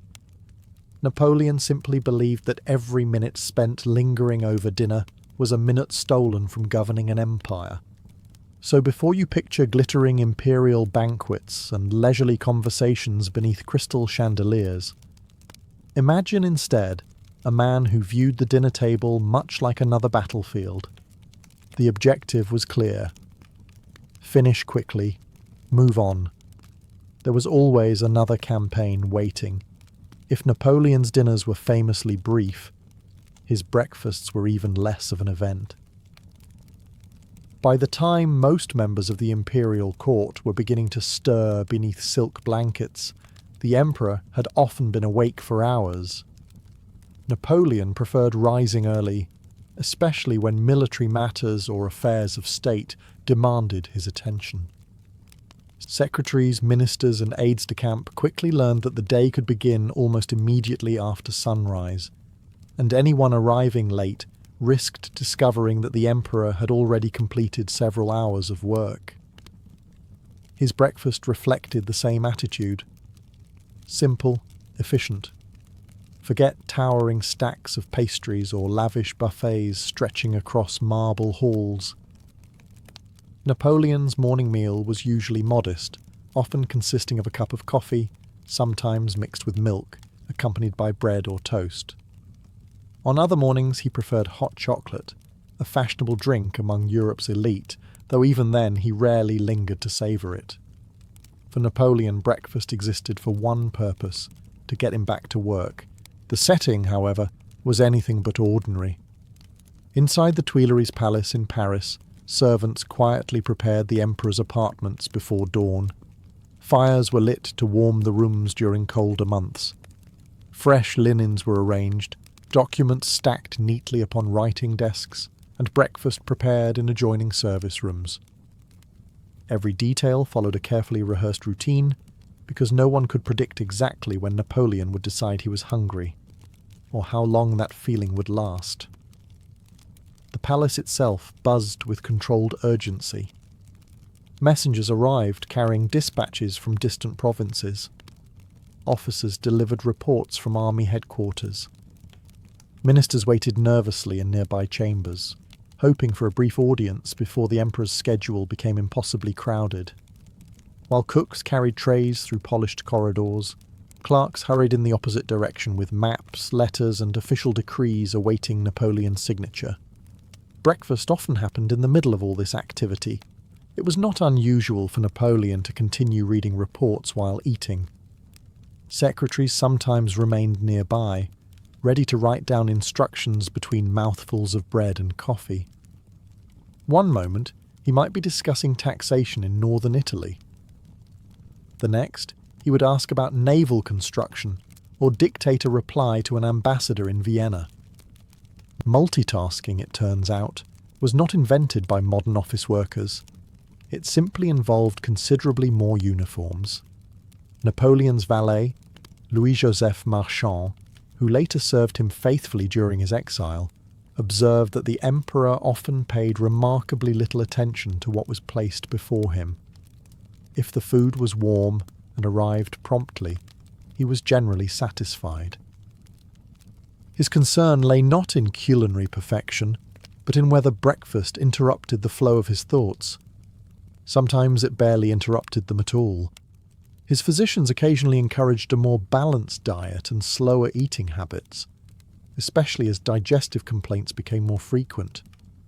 They suggested that regular meals, eaten calmly, might ease the stomach pains that troubled him throughout much of his adult life. Napoleon listened politely, Then he returned to finishing breakfast in the time it took most people to decide whether they wanted jam or butter. As the last sip of coffee disappeared and the empty cup was quietly removed by waiting servants, the meal ended almost as quickly as it had begun. The Emperor rose from his chair, reached for another bundle of reports, and without a second thought left the breakfast table behind. Fortunately for his cooks, lunch and dinner offered slightly more opportunity to display their talents, especially when one particular chicken dish would become forever linked to Napoleon's name. Although Napoleon treated meals like military manoeuvres, there were still certain dishes that earned his approval. Some became genuine favourites, others became legends. None achieved greater fame than chicken Marengo. According to one of the most enduring stories in culinary history, the dish was born on the evening of the Battle of Marengo in 1800. Napoleon had just defeated the Austrian army in northern Italy, after one of the most dramatic reversals of his military career. His chef, Dunand, supposedly found himself with almost no proper ingredients. Local villagers could provide only a chicken, tomatoes, eggs, garlic, olive oil, crayfish, and a little bread. So he improvised. The chicken was sautéed with tomatoes and garlic, the eggs were fried, the crayfish added for decoration, and toasted bread completed the meal. Napoleon reportedly enjoyed it so much that he requested the same dish after later victories, believing it had brought him good fortune. It is a wonderful story. Historians, however, are less convinced. Many culinary historians believe the famous recipe evolved decades later, and that the dramatic tale was embellished by later writers.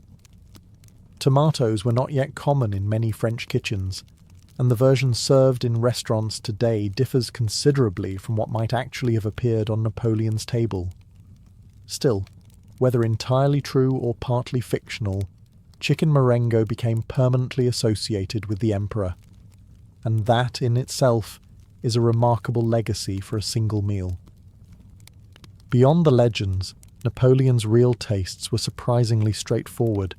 He enjoyed roasted chicken in many forms, appreciating its simplicity and reliability.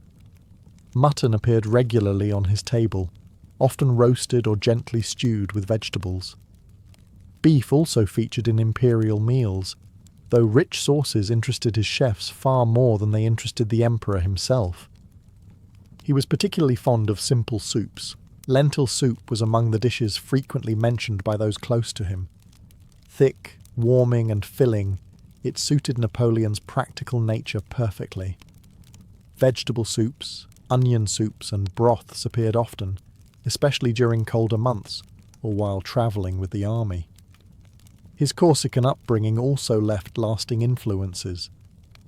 Even after years spent ruling France, Napoleon never completely abandoned the Mediterranean flavours of his childhood. Olive oil, garlic, herbs, beans, and uncomplicated preparations reminded him of the island where he was born. While the imperial court celebrated elaborate French cuisine, Napoleon often preferred dishes that reminded him of home rather than displays of culinary extravagance. His cooks sometimes found this frustrating. French chefs of the early 19th century regarded cooking as a serious art. They spent hours preparing delicate sauces, intricate pastries, and beautifully presented courses designed to impress Europe's most powerful guests. Napoleon usually swallowed them before anyone had time to admire the presentation. Imagine spending 6 hours creating an edible masterpiece only to watch your guest finish it in under 5 minutes while reading military dispatches. The chef probably needed stronger medicine than the emperor. Desserts received slightly more attention.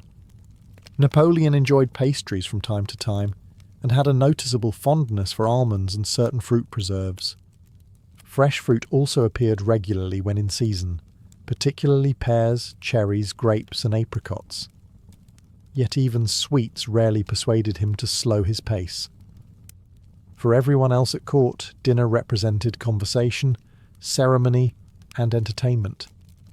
For Napoleon, it remained what it had always been. a brief stop before returning to the far more important business of conquering Europe. If Napoleon barely slowed down for dinner inside the Tuileries Palace, he certainly was not going to linger over meals while marching across Europe. Campaign life changed everything. Gone were the polished dining rooms, glittering chandeliers, and carefully arranged tables of Paris. Instead, meals were eaten inside command tents, abandoned farmhouses, monasteries, roadside inns, or occasionally in the open air while maps lay spread across folding tables. One day the emperor might dine in a royal palace. The next he could be eating from a simple plate while cannon fire echoed somewhere on the horizon. Napoleon accepted this without complaint. In fact, he often seemed more comfortable in the field than inside his own palaces. He believed a commander should remain close to his army, sharing many of its hardships, even if his accommodations were naturally more comfortable than those of an ordinary soldier. That did not mean he lived luxuriously.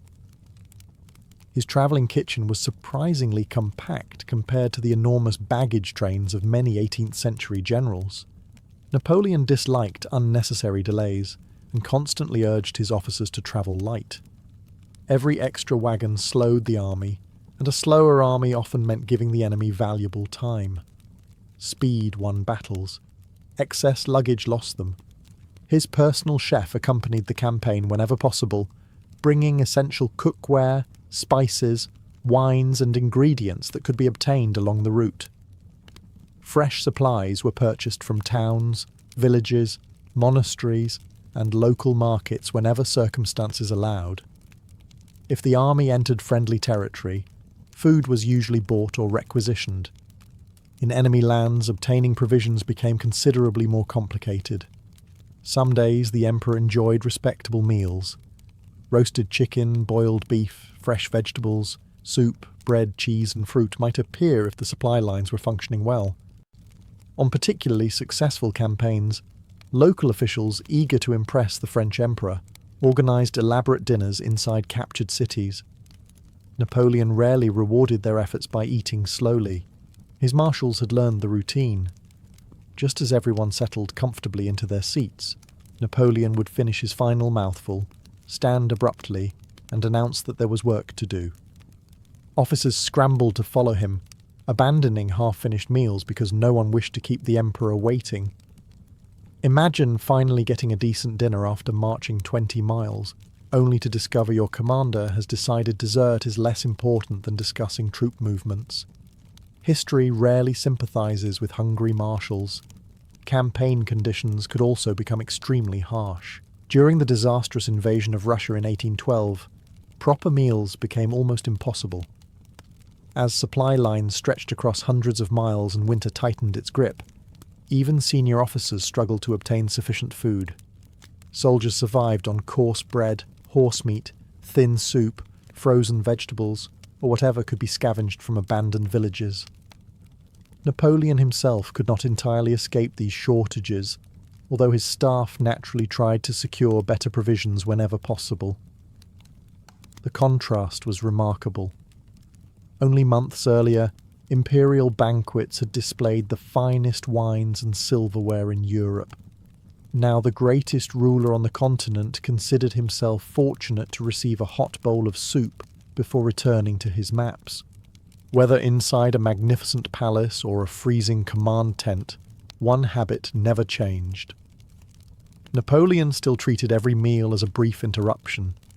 His attention always remained fixed on the next march, the next battle, or the next decision that might determine the fate of an empire. While Napoleon hurried through his meals as though they were delaying a battle, an entire army of servants worked tirelessly to make those few minutes possible. The irony was almost comical. The emperor might spend 12 minutes eating. His kitchen had spent 12 hours preparing. Long before Napoleon entered the dining room, activity had already begun below stairs. The imperial kitchens were a world unto themselves, hidden from the glittering salons where diplomats and generals admired polished silver and crystal glasses. Here there was no elegance, only organised chaos. Large fireplaces roared from dawn until late at night. Copper pots hung above glowing coals. Knives struck chopping blocks with rhythmic precision. Fresh herbs filled the air with the scents of thyme, parsley, rosemary and bay leaves. Cooks hurried between ovens carrying roasting pans, while apprentices rushed to fetch butter, flour, wine, cream and vegetables from nearby storerooms. Everything had to be perfect, not because Napoleon was especially demanding about flavour, because serving the emperor was a matter of national prestige. At the head of this culinary operation stood the imperial chef, assisted by numerous specialists. One baker focused almost entirely on bread and pastries. Another prepared sauces, considered the soul of French cuisine. Others handled roasting, soups, desserts, or the careful preparation of fish and game. Every role mattered. A delayed sauce could hold up an entire meal. Napoleon, however, had very little patience for delays. His staff never knew exactly when he might decide he was hungry. Some evenings, dinner arrived at 6. On others, the emperor ignored food until nearly midnight, because he had become absorbed in military reports or meetings with ministers. The kitchen, therefore, remained in a constant state of readiness, with fires burning and ingredients prepared so a complete meal could appear almost immediately. Imagine running a restaurant where your only customer refuses to make reservations, and also happens to rule most of continental Europe. The food itself travelled through an elaborate chain before reaching the table. Kitchen servants arranged each course with extraordinary care. Silver serving dishes were polished until they reflected candlelight like mirrors. Fine porcelain from Sèvres often accompanied state dinners, while crystal decanters held carefully selected wines from Burgundy, Bordeaux, Champagne, and other celebrated regions of France. Then came one final challenge: getting the food to Napoleon while it was still hot. The imperial household employed servants whose sole responsibility was carrying dishes from the kitchens to the dining room in perfect condition. Timing mattered enormously. Soups cooled quickly. Sauces separated. Roasted meats lost their tenderness if they waited too long. Unfortunately for the cooks, Napoleon usually defeated them anyway. No sooner had the first course been placed before him than he had already begun eating with remarkable speed. Delicate garnishes, carefully arranged vegetables, and artistic presentation often escaped his notice entirely. The emperor was focused on satisfying his hunger, not admiring the chef's craftsmanship. His guests noticed everything. Foreign ambassadors frequently described the astonishing contrast between the magnificent quality of the food and the astonishing speed with which Napoleon consumed it. Many barely had time to begin their own meals before the emperor pushed back his chair and prepared to leave. For the kitchen staff, this created an unusual rhythm. Hours of careful preparation, minutes of frantic service, then silence. Yet, despite the emperor's indifference to ceremony, the imperial kitchen never lowered its standards. Every meal, whether eaten in 10 minutes or 2 hours, reflected the prestige of France itself. Because even if Napoleon viewed dinner as little more than another appointment, the rest of Europe was watching every course that appeared on his table. By now you may be wondering whether Napoleon ever actually enjoyed a meal. The answer is yes. He simply didn't enjoy spending much time eating it. His astonishing speed at the dinner table became one of his most recognizable personal habits. Diplomats mentioned it in their memoirs. Members of the imperial household joked about it. Even visitors seeing him dine for the first time often left amazed that one of the most powerful men in Europe could finish an elaborate meal before everyone else had reached their second course. The explanation was not that he disliked food. It was that his mind almost never stopped working. Napoleon possessed an extraordinary ability to concentrate for hours without interruption. Whether reviewing battle plans, reading reports from governors, correcting legal documents, or dictating letters to his secretaries, he became completely absorbed in the task before him. Meals interrupted that flow of thought. To him, dinner was not relaxation, it was an obstacle. Those closest to him noticed that he often continued thinking about military affairs even while eating. Secretaries sometimes stood nearby with notebooks, ready to record new instructions the moment an idea entered the emperor's mind. Between bites of roasted chicken or spoonfuls of soup, Napoleon might suddenly ask for casualty reports from Italy, request maps of the Rhine, or dictate changes to tomorrow's orders. Imagine trying to enjoy dessert while your boss decides this is the perfect moment to reorganize half of Europe. Conversation at the table reflected this habit. Unlike many monarchs, who used meals as opportunities for long discussions and entertainment, Napoleon frequently remained quiet. If he did speak, the topic was rarely light-hearted. Ministers could suddenly find themselves answering difficult political questions while attempting to butter a piece of bread. There was very little small talk, even less small dessert. His eating habits may also have been shaped by his years as a young artillery officer. Military life rarely encourages leisurely dining. Officers often learned to eat whenever food became available, because the next march, inspection, or battle could begin without warning. Those early habits remained with Napoleon long after he exchanged a lieutenant's uniform for an imperial crown. His physicians, however, viewed the situation differently. As the years passed, Napoleon increasingly complained of stomach pain, heartburn, indigestion, and occasional nausea. Doctors repeatedly suggested that eating too quickly prevented proper digestion. They advised him to chew more slowly, rest after meals, and reduce the constant pressure he placed upon himself. Their recommendations were perfectly sensible. Unfortunately, they were directed at Napoleon Bonaparte. He followed military timetables far more faithfully than medical advice. Modern historians have also suggested that stress played a significant role. Few rulers carried responsibilities on quite the same scale. At the height of his empire, Napoleon governed millions of people while directing campaigns across much of Europe.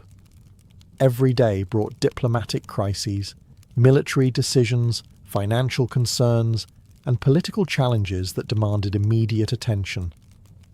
Under those circumstances, it becomes easier to understand why dinner rarely occupied his full attention.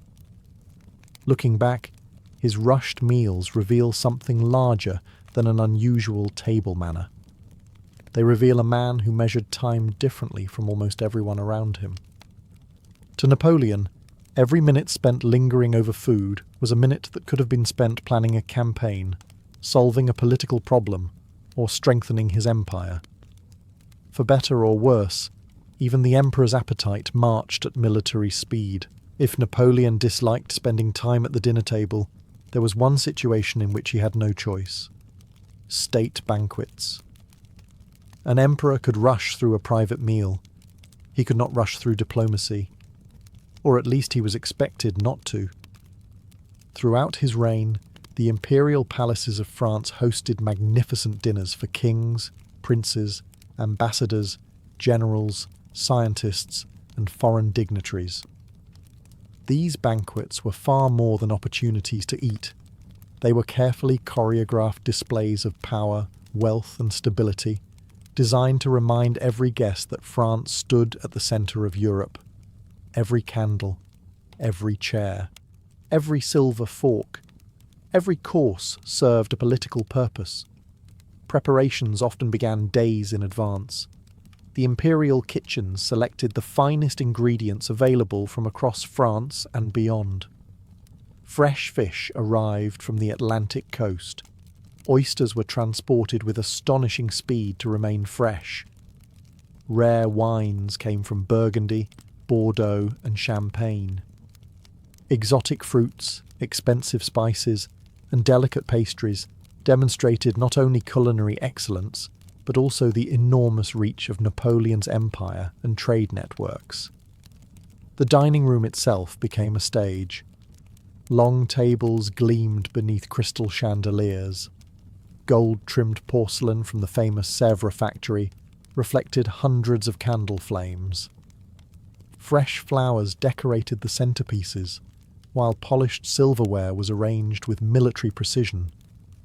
Servants in immaculate uniforms stood silently behind every chair, ready to replace plates almost before guests realized they had finished. Nothing was accidental.